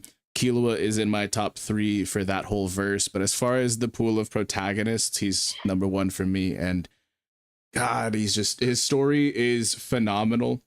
The things that this boy has already gone through by time we even get introduced to him, and then the things that he goes through while he's walking the same road as, you know, Gon, and like they're walking in the same direction, but they are taking vastly different paths in like a symbolic way, and it is so beautiful. I love Killua's entire story. It's phenomenal. It's peak. Yeah. We have to shout out honorable mentions too to Kurapika and Leorio, of course. No. And Hisoka. Yeah. I was gonna say gotta get it's that in not for Cube. It's not Kurapika, it's Kurapigoat. Okay. Hey man, listen. I'm a bigger fan to Kurapika and Leor's and Hisoka. I just love to hate him. Yeah. Oh. Yeah, Bro, you hate to love chill. them. Don't get involved. Chill. Okay, but yeah, it was so like when Cube mentioned, like, just even before he even said Killua, when he was hyping him up, I was like about to jump out of my chair. Like, I'm so glad to see everyone in the chat as well, like Straw Hat Kufi and Brandon King, praising my boy 3-Day Trip, praising my boy. He is absolutely a goat. But this brings us. Yeah, Lucas, don't look at the chat. There's some stuff that you should read. Don't look at the chat. Yeah, no spoilers, look at the guys. chat. Like, for Yeah, real. keep it spoiler free. He's yeah. But yeah, thanks. we are now in top 3 territory. Yeah. This is dangerous, yo. Things are about to get extra spicy. Yeah. For my top 3 right here, another dual protagonist situation, and it is Momo and Okarun from Dawn to Dawn for my number 3. I've said it 100 times. I'm not going to go too deep. They have one of the best relationships ever written in fiction, not just manga and anime, fiction entirely. I can't say too much about it because the anime is now on. It is currently going, and I don't want to spoil anybody who is getting it because of the anime. But the way these two work together, the way that they bounce off of each other, their chemistry together, it is just some of the best written I've ever seen. And I cannot wait for the rest of the anime and manga community to get to where we are now in manga and to understand just how greatly written Momo and Okarun are. Okay, I'm gonna say something because I'm only at episode 2. I'm gonna watch 3 and 4 this weekend. We've watched a lot of anime content, and I'll say this: I've never been such of a fan of a duo at the get-go. I feel like the dynamic of both on how they work together and their difference is just perfection. When I liked it the Homeboy second it was introduced. when Homeboy said bitch, I felt that. Yeah. Yo, People don't want to hear their worst traits called back to them. that was so funny. Or when he tells her, They're when he tells her his real name is the same name of the guy she has a crush on, so he tells him you have to change your name now. You can't. Yeah, you have to change your name now. Yeah. But that's my name. I love Momo and Okarun though. They are just so well done. I mean, it is insane how much I fell in love with the series and how quickly it shot up past things that had been in my top 3 and 4 for years. And so yeah, if you're not watching Dawn to Dawn right now, you got to watch it. And if the first season leaves you wanting more, read the manga. It is my favorite weekly read besides One Piece. It is amazing. We talk about the better protagonist, though. Granny Seiko. All right. Oh my Oh yes, goodness. listen. No, Don't let's even not- get me started Let's on not my get girl. let's not get too into it though, because Lucas will get completely unhinged, and we don't need that right now. We It's too late. It's already begun. if you want to hear Lucas getting unhinged about Granny Seiko, go check out his latest Rambling Addiction, where he goes completely balls to the wall. But it's a goated episode for sure, where he does talk about the first 3 episodes. But yeah, I cannot. I see the potential with Momo and Okarun. I have not gotten to that point yet, but I'm excited because I do believe it will happen. But Yes. huge. But you ranking them so high makes me believe that even more. So huge. But Yeah. that puts us with Josh and your number 3 pick. Yeah, before I say my number, maybe I can say that those 3 characters that are in my top 3 affect me at a personal level and they change how I think things in day-to-day life.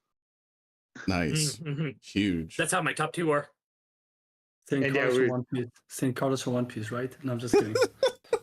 No, Cube, that's your Oh my god.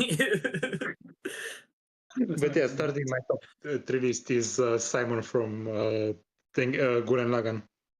Let me see you grit those teeth, Simone. Oh my god. Such a goat. Like, Tree somewhere punching air right now because this is his favorite series ever.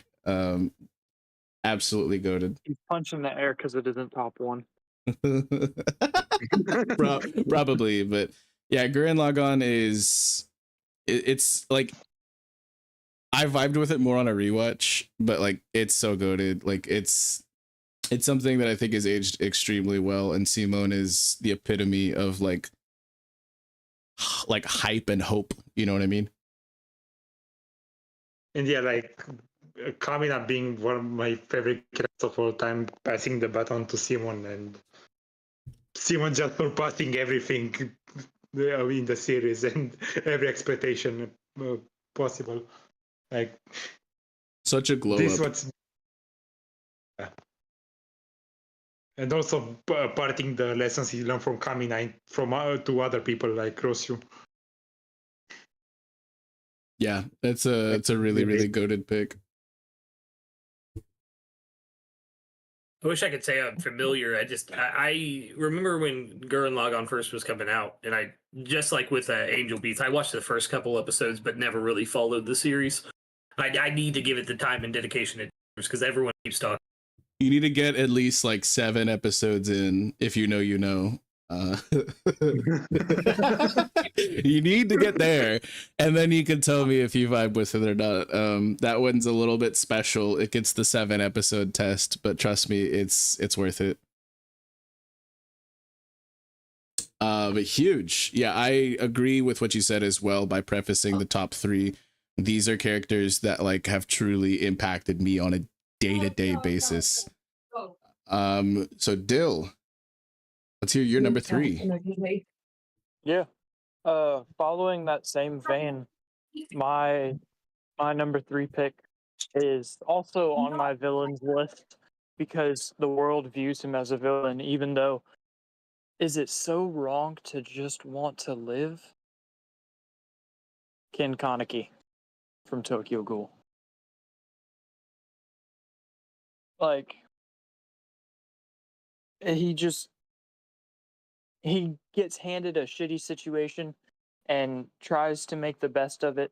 The world labels him as a villain. He takes it on the chin and says, you know what? If it means I get to stay alive, I'll be the villain, you know? Because he didn't ask to be put in the situation he's in. He's just in the situation. So, for Yeah. lack of a better terminology, make the best of the situation you're in. And he does that by becoming an absolute badass. Like I said earlier in the stream, I spent a lot of the time this week kind of racking my brain about this list, and I did a lot of research, just looking at the general consensus as well. Not really to form my list, just to be knowledgeable for like what the chat was going to be vibing with and what you guys were all going to be vibing with. Like I kind of had my list mostly locked up, but the internet completely agrees with you, and so many people put Ken very high on their list. So yeah, this was also another one I knew you were going to be picking, you know, but I wish I could say more on the subject. I still need to get into Tokyo Ghoul. Yeah, I'm pretty sure everyone that had the picks on the list would also place him in their top villains, just because Just of the he's nature. a villain Yeah. by circumstance, not by Josh, choice. aren't you a huge Tokyo Ghoul fan as well? No, just for the series. Oh, The anime is not as good.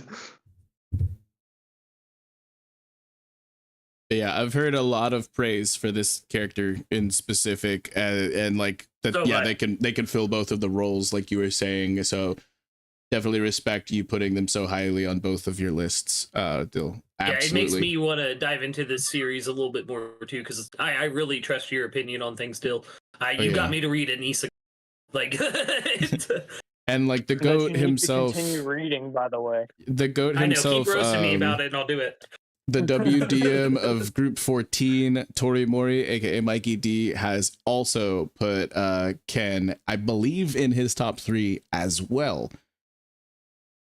If not very closely rated, but I don't have it right in front of me. I could go scrub through and find it very quickly. But yeah, I know Tori He Mori also has him at the 3rd spot. huge. Same Yeah, as so major respect there, because that boy's goated as well. We love Tori Mori here. Yes, we do. Excellent. And then Kube. Now we've got your number 3 pick. How are you gonna top Killua? Okay, Yeah, so that was pretty Pause. goated. No, so sorry. it's very easy because Spiral. it's going to be my only. Oh, It's going to be my only duo pick because I go back and forth with both of them. Y'all And cheated. so Vex, you get 50% of the points. It's Yusuke and Kuwabara from Yu Hakusho. that's awesome. That is such That's a good number 3. fucking pick. Sword get Yeah. longer, bro. I just feel like one is the heart, Yusuke, one is the mind, Yusuke, and one is the heart, Kuwabara, and they're just perfect, you know. My goat. I could not. Never forget what Korobara did in the Dark Tournament, guys. Yeah, Never I held forget.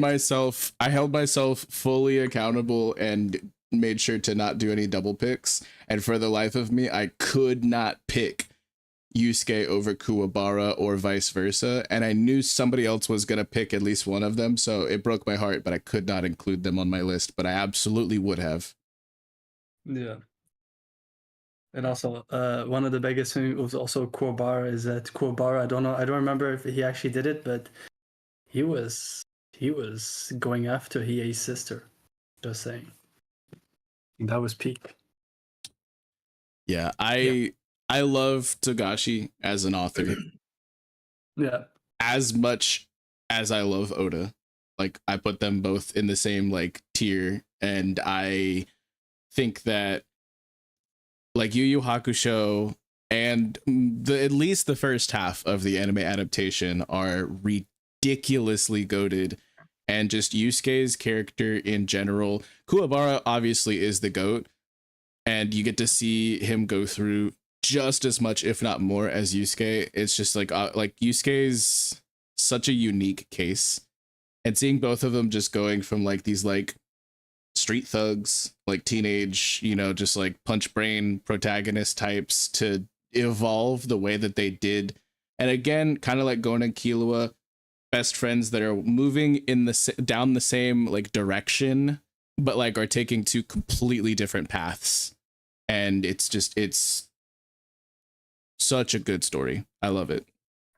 Yeah. And there's something like I've always said, you know, if you actually look at the Yusuke team, right, with the Gon team, you know, of both different franchises of Togashi, you kind of see some similarities, and that's why I think I also like Leorio so much, because he gives me so much Leorio gives me so much Kuwabara vibe a bit, on the way he is with his friends, like Kuwabara was.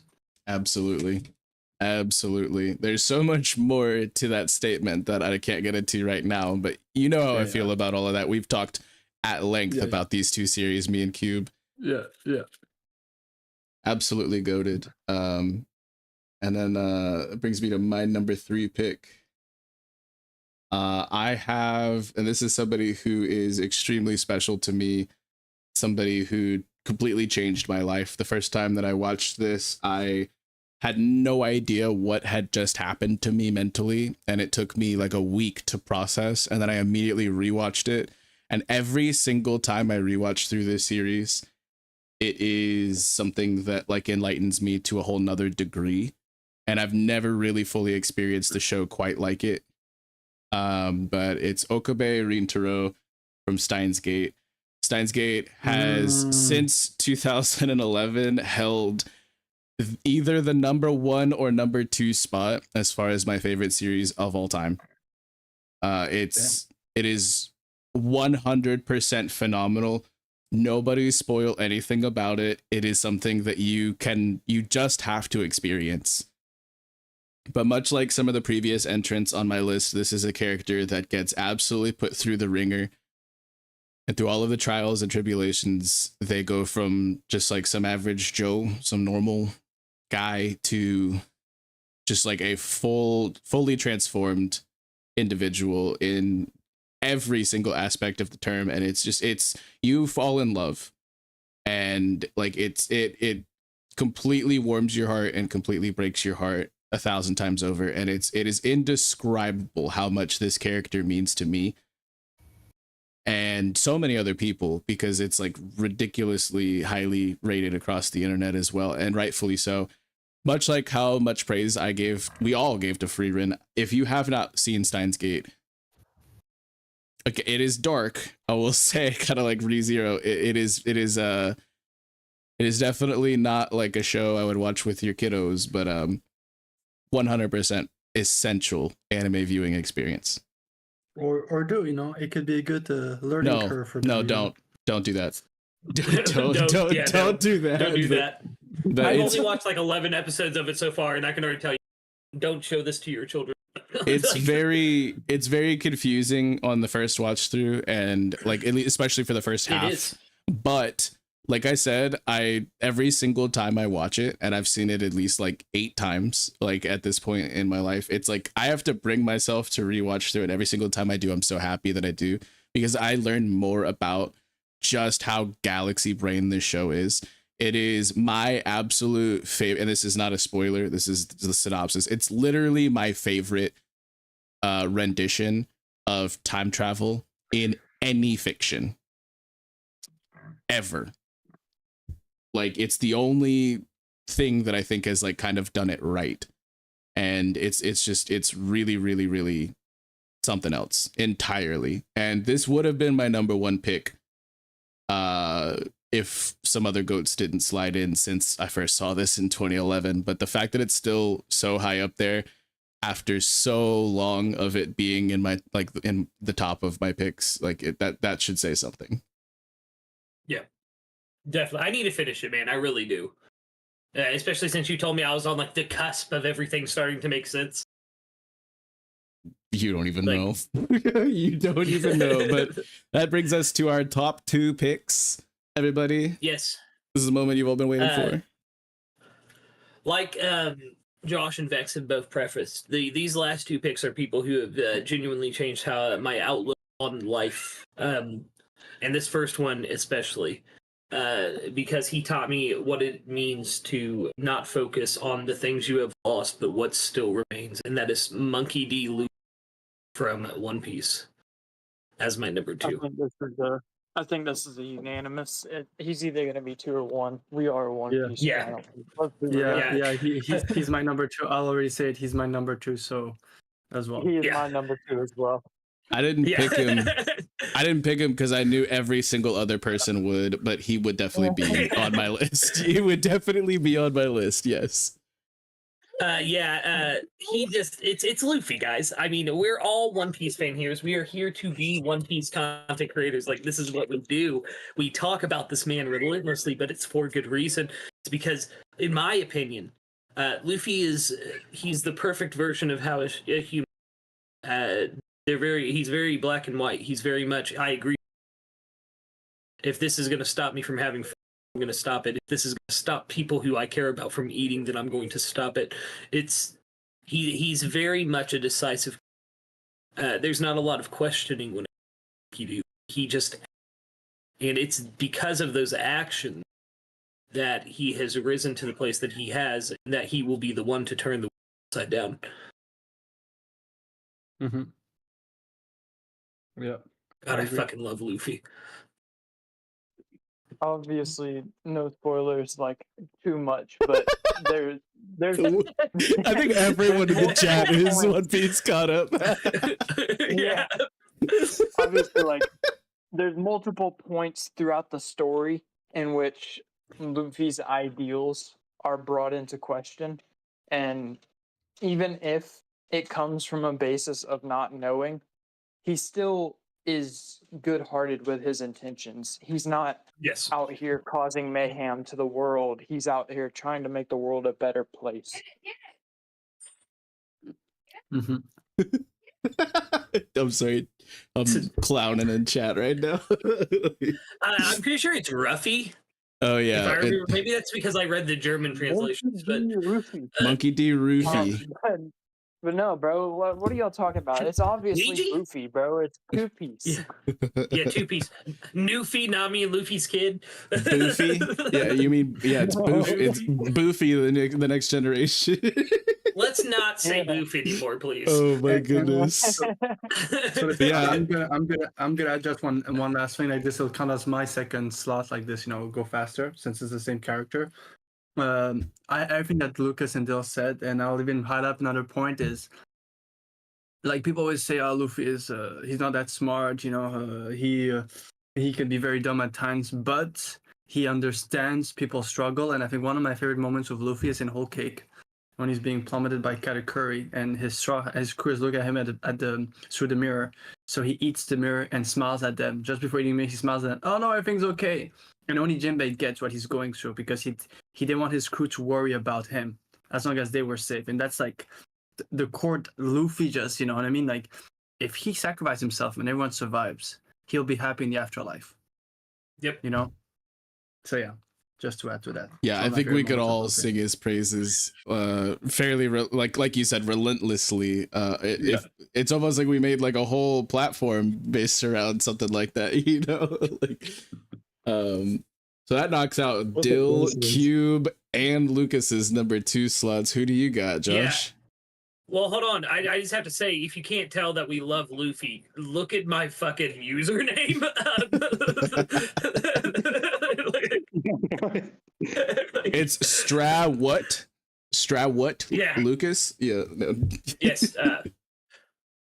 Bruh. But yeah. Yes, go ahead. Go ahead. Josh, who do you got your number 2? For my number 2 is Thorfinn from Vinland Saga. Huge. The GOAT. The GOAT. It's no surprise that the biggest influence in my generation is my number 2 pick. Yeah, Thorfinn is really built different. Like the transformations from like when he's introduced and everything that happens in like the first 2 major arcs and like everything, and then dude, you want to talk about glow up? Like Simone had one hell of a glow up. Thorfinn is like molecularly a different person, and just dude, it's one of the GOATs for sure. A lot of straw man Hawkins fans. It's crazy. I'm sorry. I'm sorry, Josh. But Josh, you read everything, so I'm assuming, are you like caught up with Vinland Saga? Hell yeah. I haven't gotten all the way caught up, but I'm past like where season 2 lets off. Like it's so good. It's so good. A lot of people online also include Thorfinn very high on their lists. Like you said, he's one of the most influential, like for a newer generation since the anime has been coming out. The manga has also like impacted a lot of people that I know, like IRL. It's one of the things that I've seen just like the most highly regarded on average, other than One Piece. And yeah, pretty much it's the new philosophy like this manga created. It's next level, like how influencer can be and what influence can have on people. It's beautifully said. Mm-hmm. I need to read Vinland Saga. I have the first volume. One of my homies, one of my Nakama, sent it to me, and I haven't had the chance to read it. But I've heard nothing but solid praise for not only the story but Thorfinn as a character. So I really need to dive into it. Yeah, he's a Add it GOAT. to the list. Yeah, he's not even the only GOAT. Like there's just a ton of phenomenal characters in Vinland Saga, but yeah, Thorfinn really is built different. huge. So we've blown through the number 2s fairly quickly. I'll go ahead and spit mine, and I don't want to say too much, although the series is completed in manga form and in anime form. So if you haven't checked it out, you really should. It's phenomenal. My number 2 pick is Shigeo Kageyama, aka Mob, from Mob Psycho 100. This is someone where I really struggled to place them because they mean so much to me as an individual. This isn't somebody who had to go through the meat grinder necessarily. This isn't somebody who, like, they're not trying to become the Wizard King or become the Hokage or become the Pirate King or become like the number one this or that or yada. Like their whole thing is, I just want to be normal. I just want to have friends and be accepted and live a chill life. And it's so crazy how well delivered this character is, and the full inversion that we get of like your typical like protagonist and like main character type of individual. Like, this is somebody who I think is built so different from so many different other like main protagonists that you would think. Like, you look at the people on the thumbnail like Naruto and like Goku and like Luffy. This is somebody who's completely different, and I absolutely adore the ending to this series. It's one of the most perfect endings, in my opinion, that a series has ever gotten. There's a lot of like long running shonen where people are like, yeah, but the ending, you know, and stuff like that. No, the ending is literally my favorite part for Mob Psycho. It's so good. I wanted to put Reagan as well. Like, that's an honorable mention, like, because he's the GOAT. But Mob is my boy. The interactions that he has, especially in the final arc of the series, it's insane. The entire like dude's just literally just trying to talk to a girl. That's like his main hurdle for like 90% of what's going on. And like, it's just, oh dude, it is truly a story unlike so many others. The mangaka did a phenomenal job. I have not really gotten into One Punch Man, but I understand there's a lot of like similarities and whatnot. But like, I from what I know about Saitama, I don't even really know if he comes even close to the way that Shigeo means to me. He is just a phenomenal, just one of the best delivered main characters I've ever seen. And if you haven't checked it out, 100% you need to. Yeah, Saitama, aka the baldy with anger issues. All right, Cube He coming in with gave the up his slander. hair for power, Cube. How dare you? No. But I think that like Mob is truly something so ridiculously special.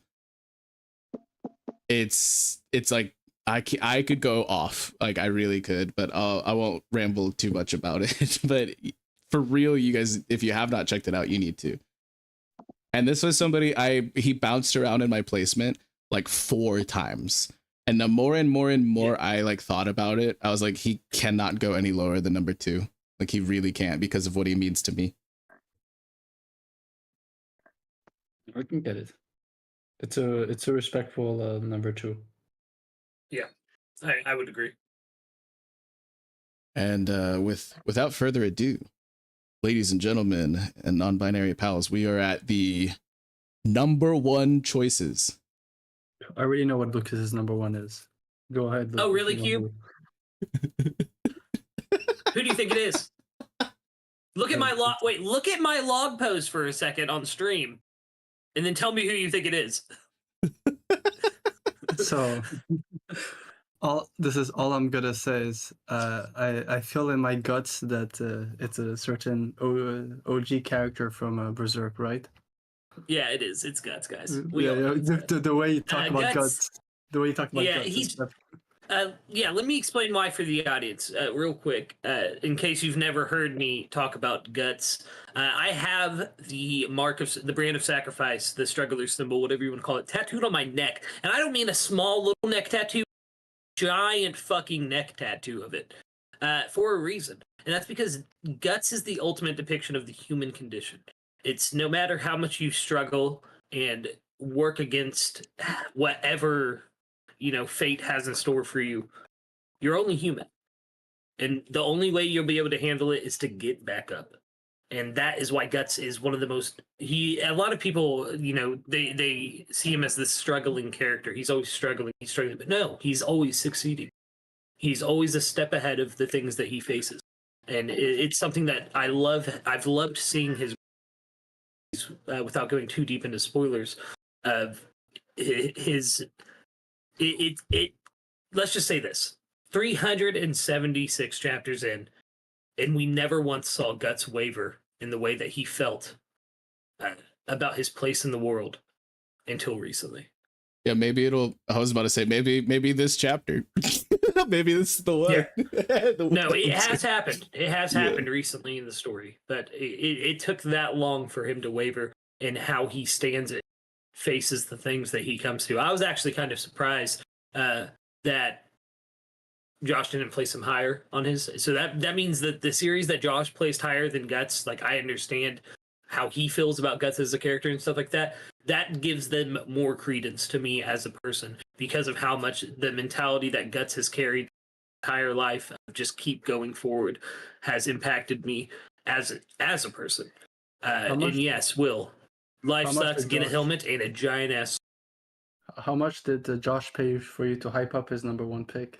Oh, he already picked Guts, but yeah, he picked Guts on number 7. Saying like, yeah, I'm the way you're praising his number one pick. That's why I'm not somebody who's like super into Berserk. I tried, and I just could not continue on. It wasn't really for me, but like I said earlier, it's definitely something that I've heard a lot of people who mean a lot to me and their opinions mean a lot to me say that I should give another shot, and eventually I will. But I still think Gachakuda is higher on the list of things I need to get back, get done. And like specifically, like half of my list are people who got sent through like just unreal trials and tribulations, and like for this individual to be the undisputed struggler, you know, like this is somebody who's definitely somebody I want to be able to put on my list, but from where I just wasn't vibing with them too much. But it's good to hear from somebody whose opinion I respect as much as you, Lucas, that I will get there. Same thing with like Okarun and Momo. Like I fully believe that they will be in the top of my list, you know, one of these days. I just have to get there. I'm sorry, I'm getting emotional. I love Guts so much, man. Josh, you got anything you wanna say about Guts? You said you were gonna get into it a little bit more later on in the stream. I got what I can add to what Lucas said. Like, yeah, it's about Guts' character is about seeing the slightest light in the darkness and just follow it without any thought about anything. Just seek hope. Yeah, seek hope. Just because there's encroaching darkness completely surrounding you, find that sliver of light. I love the way you said that, Josh. That's perfect, brother. Huge. And that completes the captain's list, and we move on to Josh's number one pick. Who you got, brother? And what a surprise, it's Luffy. Huge. Yeah, let's go. Who would have thought we were a One Piece channel, guys? Like, that's crazy. For a second, I was like, are we covering Berserk now? Are we changing the brand? Like, but no, that's no. I like being happy. I like being happy. But what are you talking about? I'm a very happy person. But imagine if we had to dissect the Berserk like we do One Piece, dude. I would become Yami Luffy. Yami Cube. Okay. I'd be riding a silver slide if you catch my drift. Bro, without spending too much time on that topic, Josh, what about Luffy specifically would you say puts him at your top one? It's respectable, obviously. Everybody has him rated ridiculously high. We all love the series, but what about Luffy speaks to you?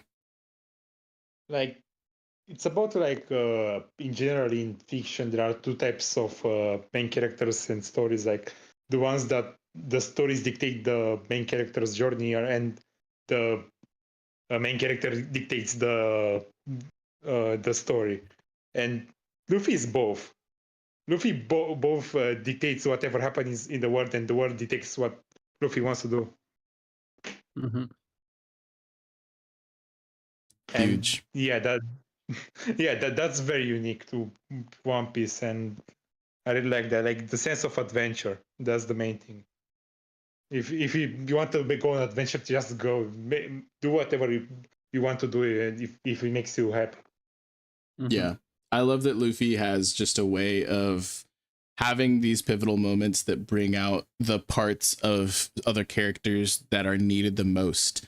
Like literally like when Momonosuke is just like looking down and is crying, and like Luffy like says, pick your head up, like ask me, like say it with your chest basically. And like that moment hit so ridiculously hard for me. And there's so many other moments with other characters, like I can't even count on my hands and feet, you know, how many amazing moments Luffy has had with so many other characters. And Mm-hmm. not to even mention all of the ones that he has by himself, you know, going through like isolation from his crew and everything like that. It's Luffy is truly above and beyond, in my opinion, pretty much all other shonen MCs. Yeah, So he teaches people. Yeah, I fully sorry. respect the #1 placement, Josh. Yeah. He teaches people that there's no shame in asking for help. Yeah, like That's, Luffy. just ask for help. There's no shame From to the it. start of the series. Luffy searches for people that to do things that he can't do, and Mhm. Yeah. yeah, he teaches that to other people like Momo and like everyone who meet along the series. Like he just is a strong guy with unlimited potential and unlimited will. Yeah. And Yeah. See, BK, you put it best with that quote. Tell me you want to live. When Luffy said that, I thought he was talking to me. And I was like, fuck yeah, I'll live, bro. Let's do this. That moment shook Yeah. me to my core. And then like Same. I know Sanji gets a lot of slander, but Josh, you being a big Sanji fan, as well as like I myself love Sanji, and like the I can't become king of the pirates without you was like on the same par as like tell me you want to live. Like there's just so many moments, but if I had to pick just like a handful, like God, Luffy just really honestly just knows exactly how to cut through the bullshit. Like say what you want to say. I still have my crew. I Yeah. still have my crew. Like it's. Or we had the icing on the cake when he just looks at Nami and he just waits for Nami to tell him, Luffy, please help me, and that's just puts his straw hat on her head, and that's all he needs to know. Mm-hmm. Yep. Like it's such a Of just course some I moment for will. Luffy. Then when he punched Vivi, man. Listen, that is such an important moment. I'm It so is. like No, it I'm so is. tired of just like I'll it is meme so on important. it. I'll meme on it all day, but like you and I both know what that moment means, you know, for sure. And I'm sure everyone in the chat does as well. Like memes aside, like it is so clutch. But It has to be in the live action. Making Yaki punch Chorizo Okay, Champion, please. calm down. Netflix. I need it to happen. But yeah, Josh, phenomenal pick. 100% respect to that. Stick to this course, and my life is yours. Dill, we've been waiting for this. Who you So- got at #1, bro? Yeah, like I had mentioned on number 9, I have more than one manhwa pick. But my #1 pick is Kim Suho, aka Void Frontera, from The Greatest Estate Developer.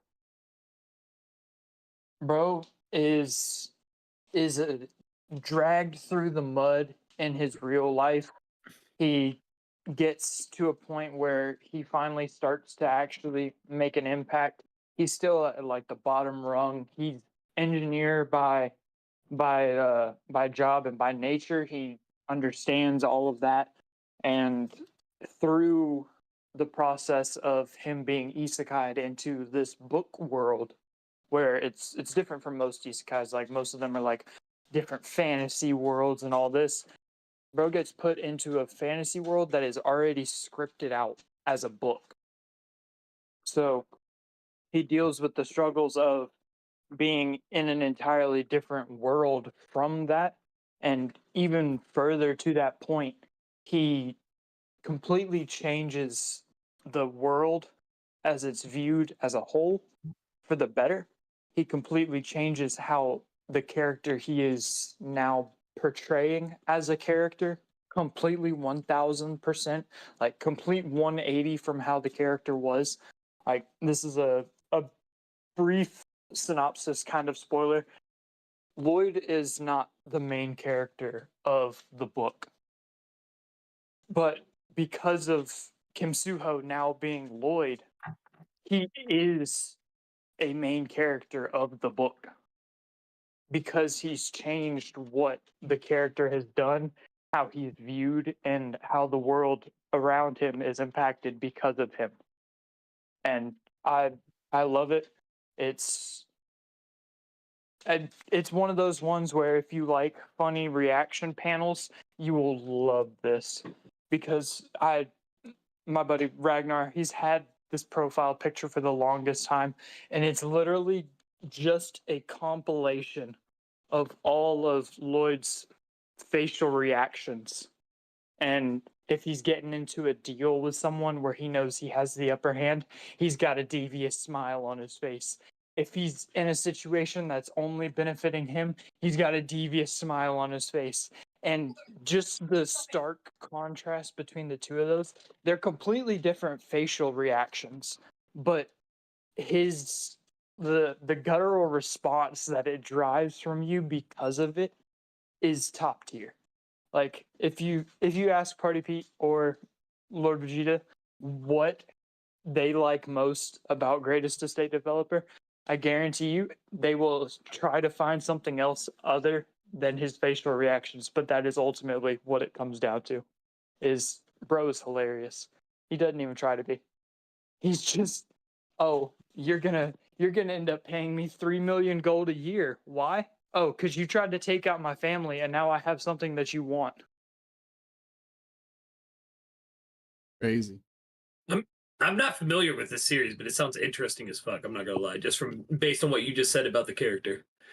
It is hilarious, and it's How long is it? Like I was saying, it's in it Pause. is currently, yeah, definitely pause because he's an adult. It is currently at chapter 165. Oh, that's not bad. Oh, that's not bad. Yeah. No, it's really Also, not. to answer Vex's questions about no. Oh my god. You can't keep getting It's away well with it. paced. It's a good intro into isekai if you don't really like isekai, because it's not like you don't always remember that this isn't a person from this world. Like, yeah, he has moments where he just doesn't fit in and all that, but he still is, like, he brings, all right, so in the series, he makes buildings, he builds a whole bunch of stuff because he's using his insight and his knowledge from the real world of being a civil engineer. He knows what people need in order to survive, like in order to thrive in survival. So he goes out of his way to build buildings that are perfectly accommodated for people. He builds a bridge that won't ever fall down unless it's directly attacked.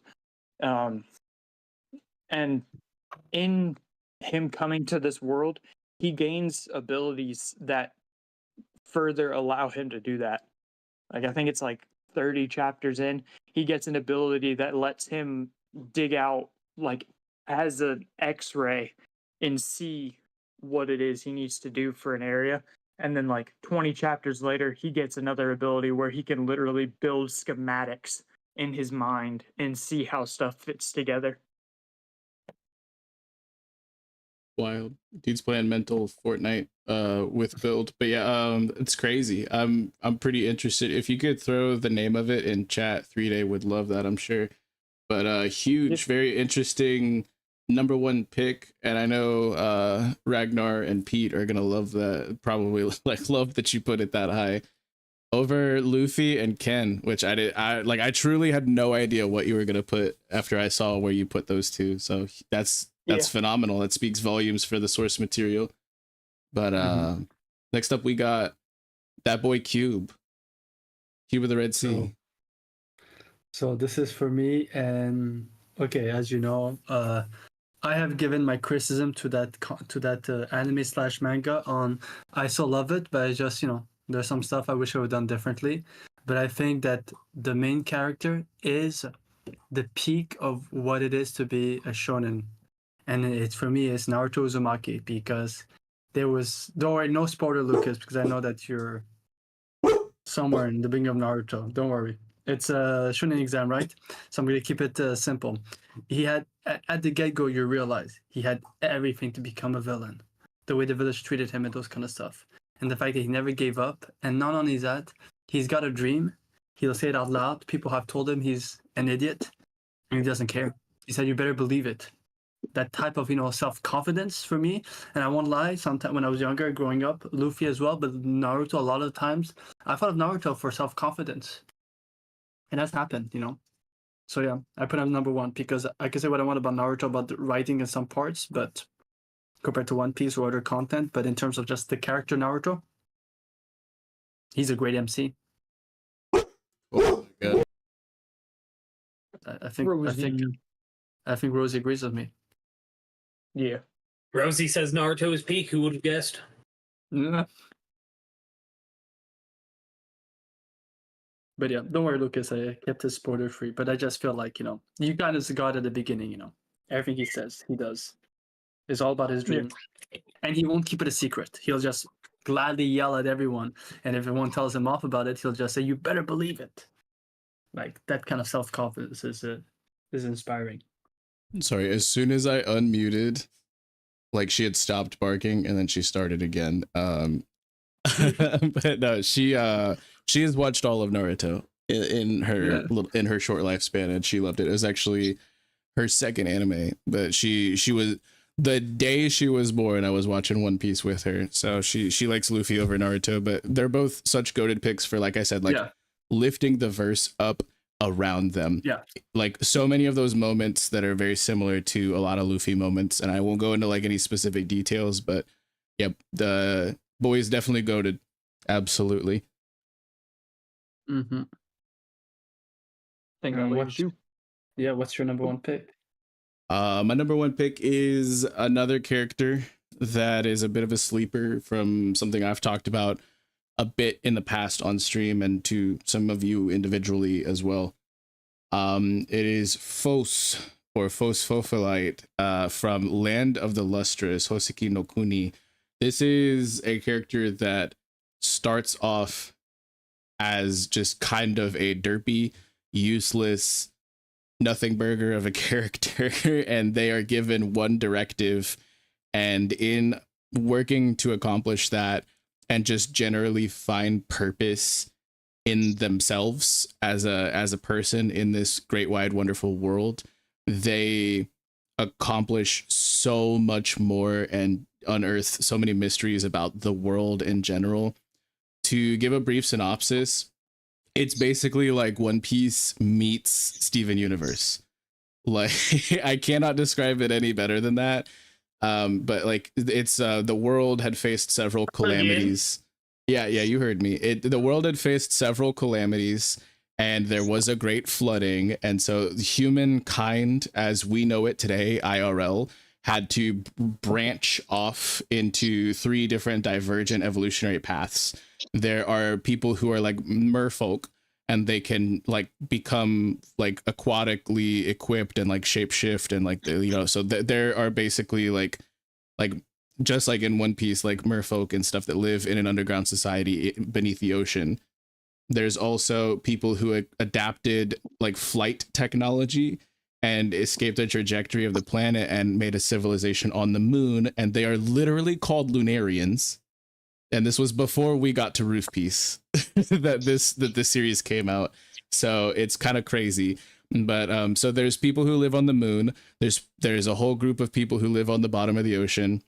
And the only people who remain on the actual like sea level surface in the very few inhabitable spots that remain are a society of individuals that are made up of gems, and each of them has like a different like hardness scale rating on like the Mohs hardness scale, and some of them are like combat like equipped, like the people who can handle taking a hit and can have a sharper edge and hold that edge more.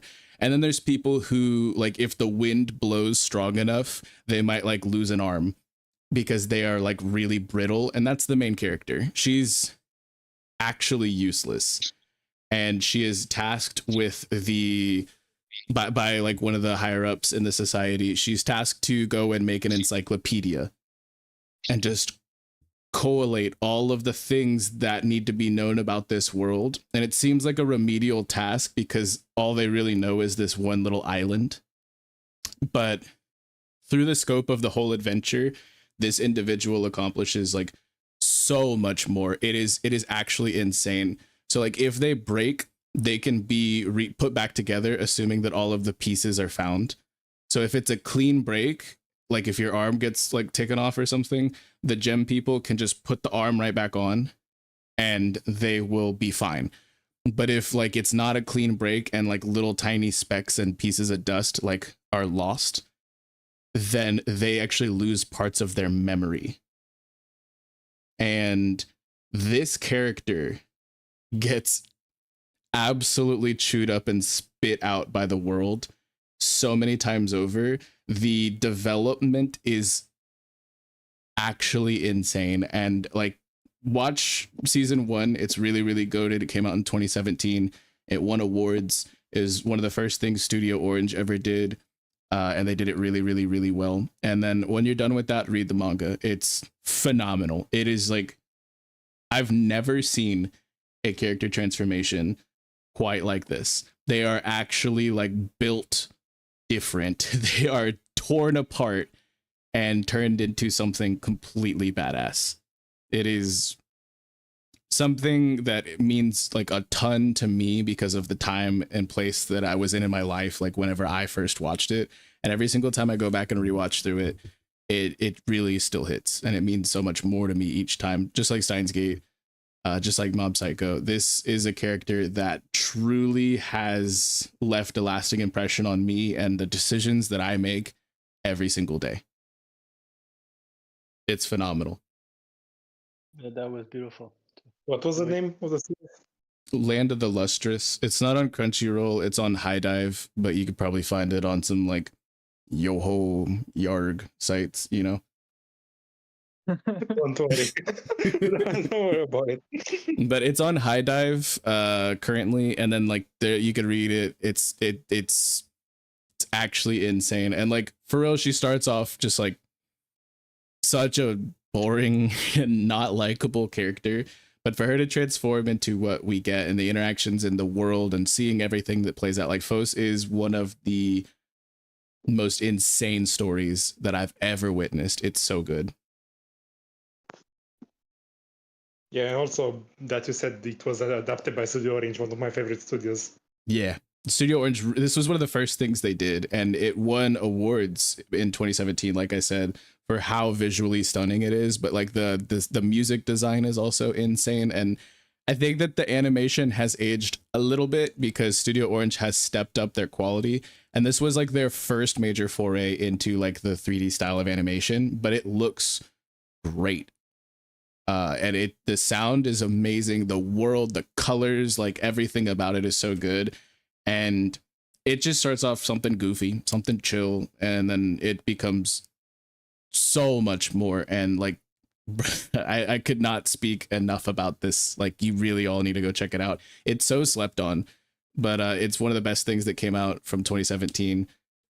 In Japan, it won like Anime of the Year, I believe, through some avenues, but it didn't get as well noticed here in the West. So everybody, please go check it out. You will all love it. If you love One Piece, you will love like the world building that has taken place here. And like, I know Lucas himself, like Steven Universe, has such a huge place in his heart. I haven't really seen too much of that, but from what I recall, from what I've heard, like this is basically One Piece meets Steven Universe. So go check it out.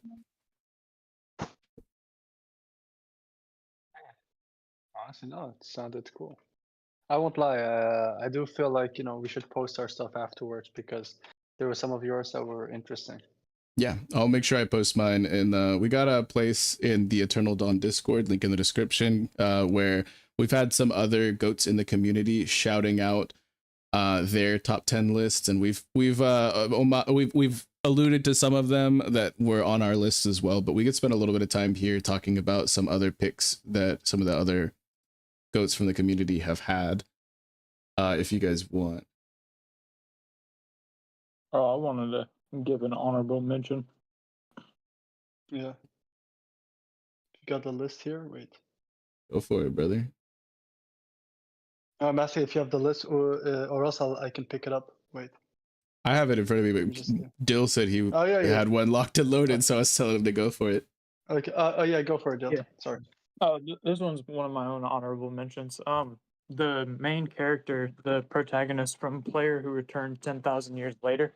So, bro starts off, the intro period is kind of like a weird twist, but he has made his way to becoming the Demon King.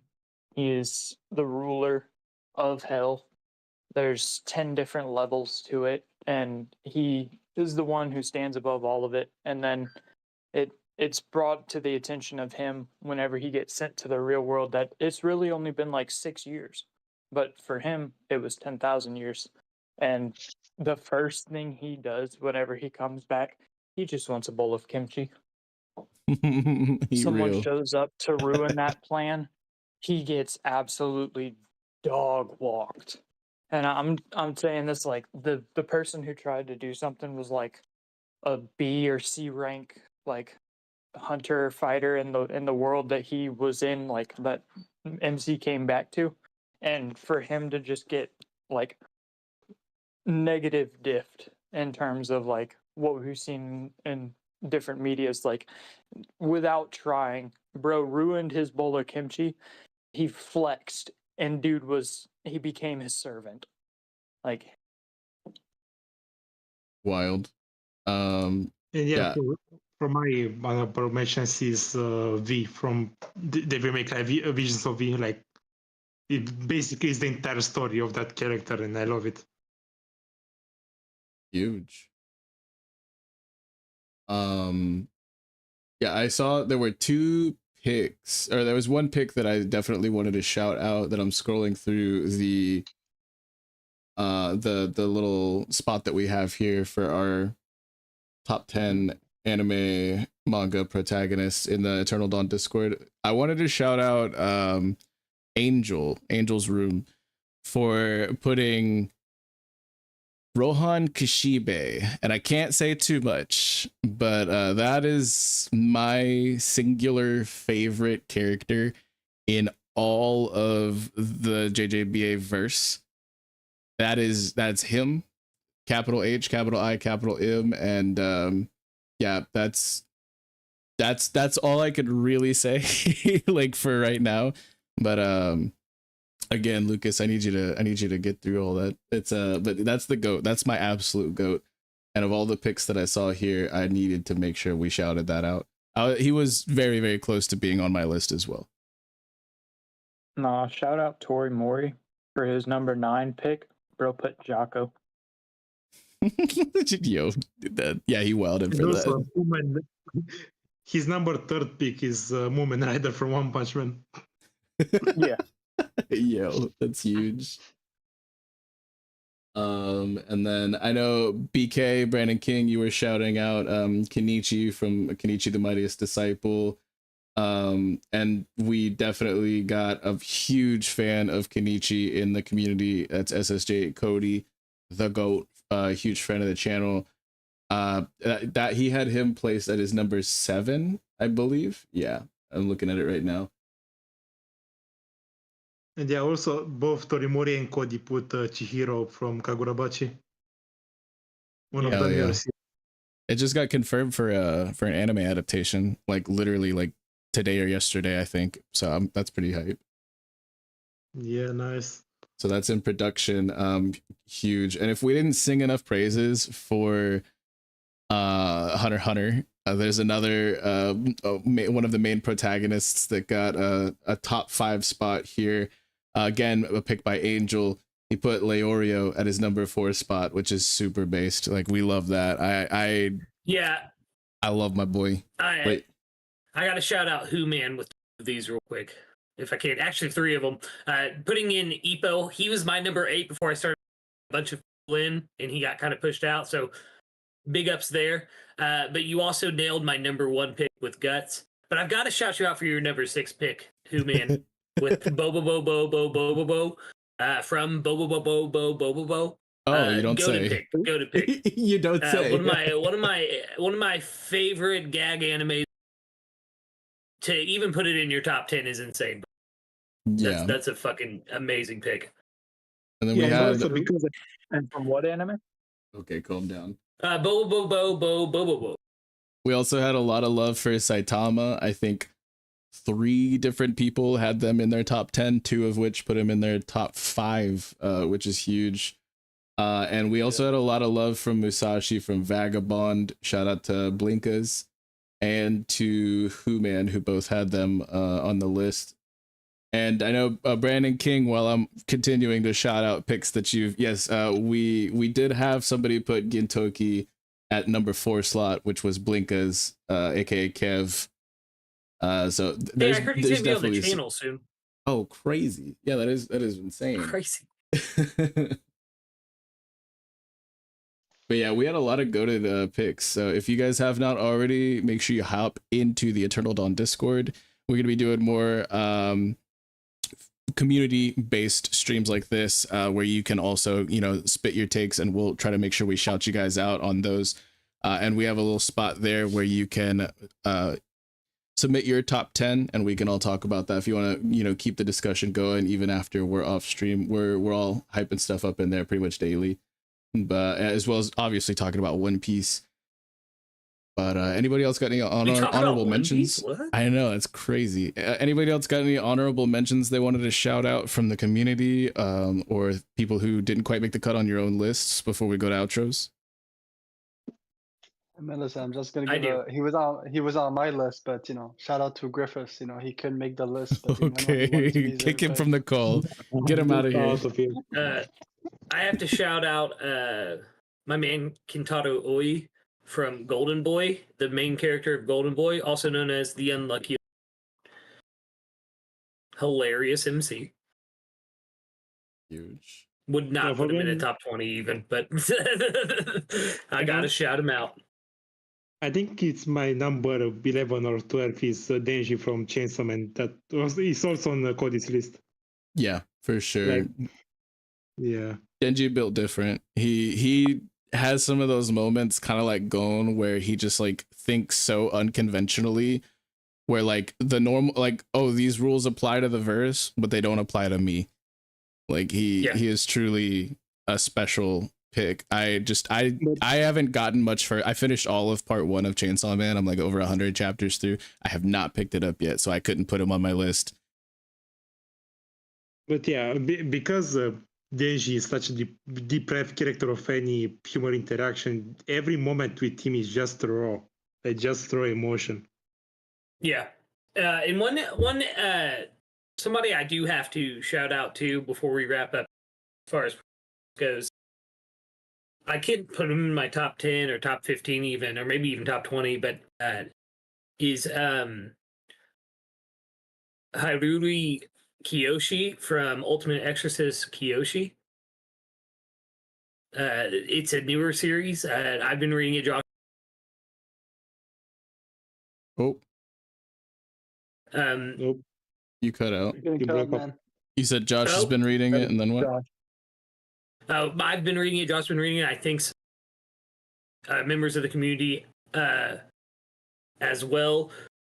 Oh, 3 Day. No, that's not open to the public yet. Okay, anyway. Sorry, I got off track. I saw something in the chat. I was like, But yes, you're good though, girl. I know you didn't know. You're but yeah, Kiyoshi from Ultimate Exorcist Kiyoshi. I think Bushido. Yeah, Bushido in the chat actually. It's a really good new shonen. I urge everyone to go check that out as well. Oh no, it will be. Oh gosh, we gotta scrub some of the meme channels. Oh my god. But yeah, it's been solid vibes. Thank you to each of the community members that popped into chat and provided their lists in the Discord as well. Goated crew, goated stream, goated lists, goated anime and manga picks, like all around. But yeah, we have been the Eternal Dawn, and we can go kind of around in the same order here. I'll leave the captain for last if that's fine, but whatever we got coming up. Josh, you want to tell people what kind of content you've been working on? Like, yeah, you can find me every week on Lucas's channel talking about weekly reads, weekly manga. And pretty much That's every on this month. channel, Josh. Oh yeah, that's on this channel with Lucas, and on Lucas's channel, you can find me playing D&D every month, pretty much. Let's go. Mikey's Men Mutilate. Mikey's Men do mutilate. This is facts. Wait, I thought it was Mikey's Men beats him. Speaking of Dill, we've got Dill. What you got going on? What's in the works for you, brother? Where can people find you? Yo, if you want, you can find me here every week on this channel. More so coming up soon. More details of that to be released as they are provided to you guys.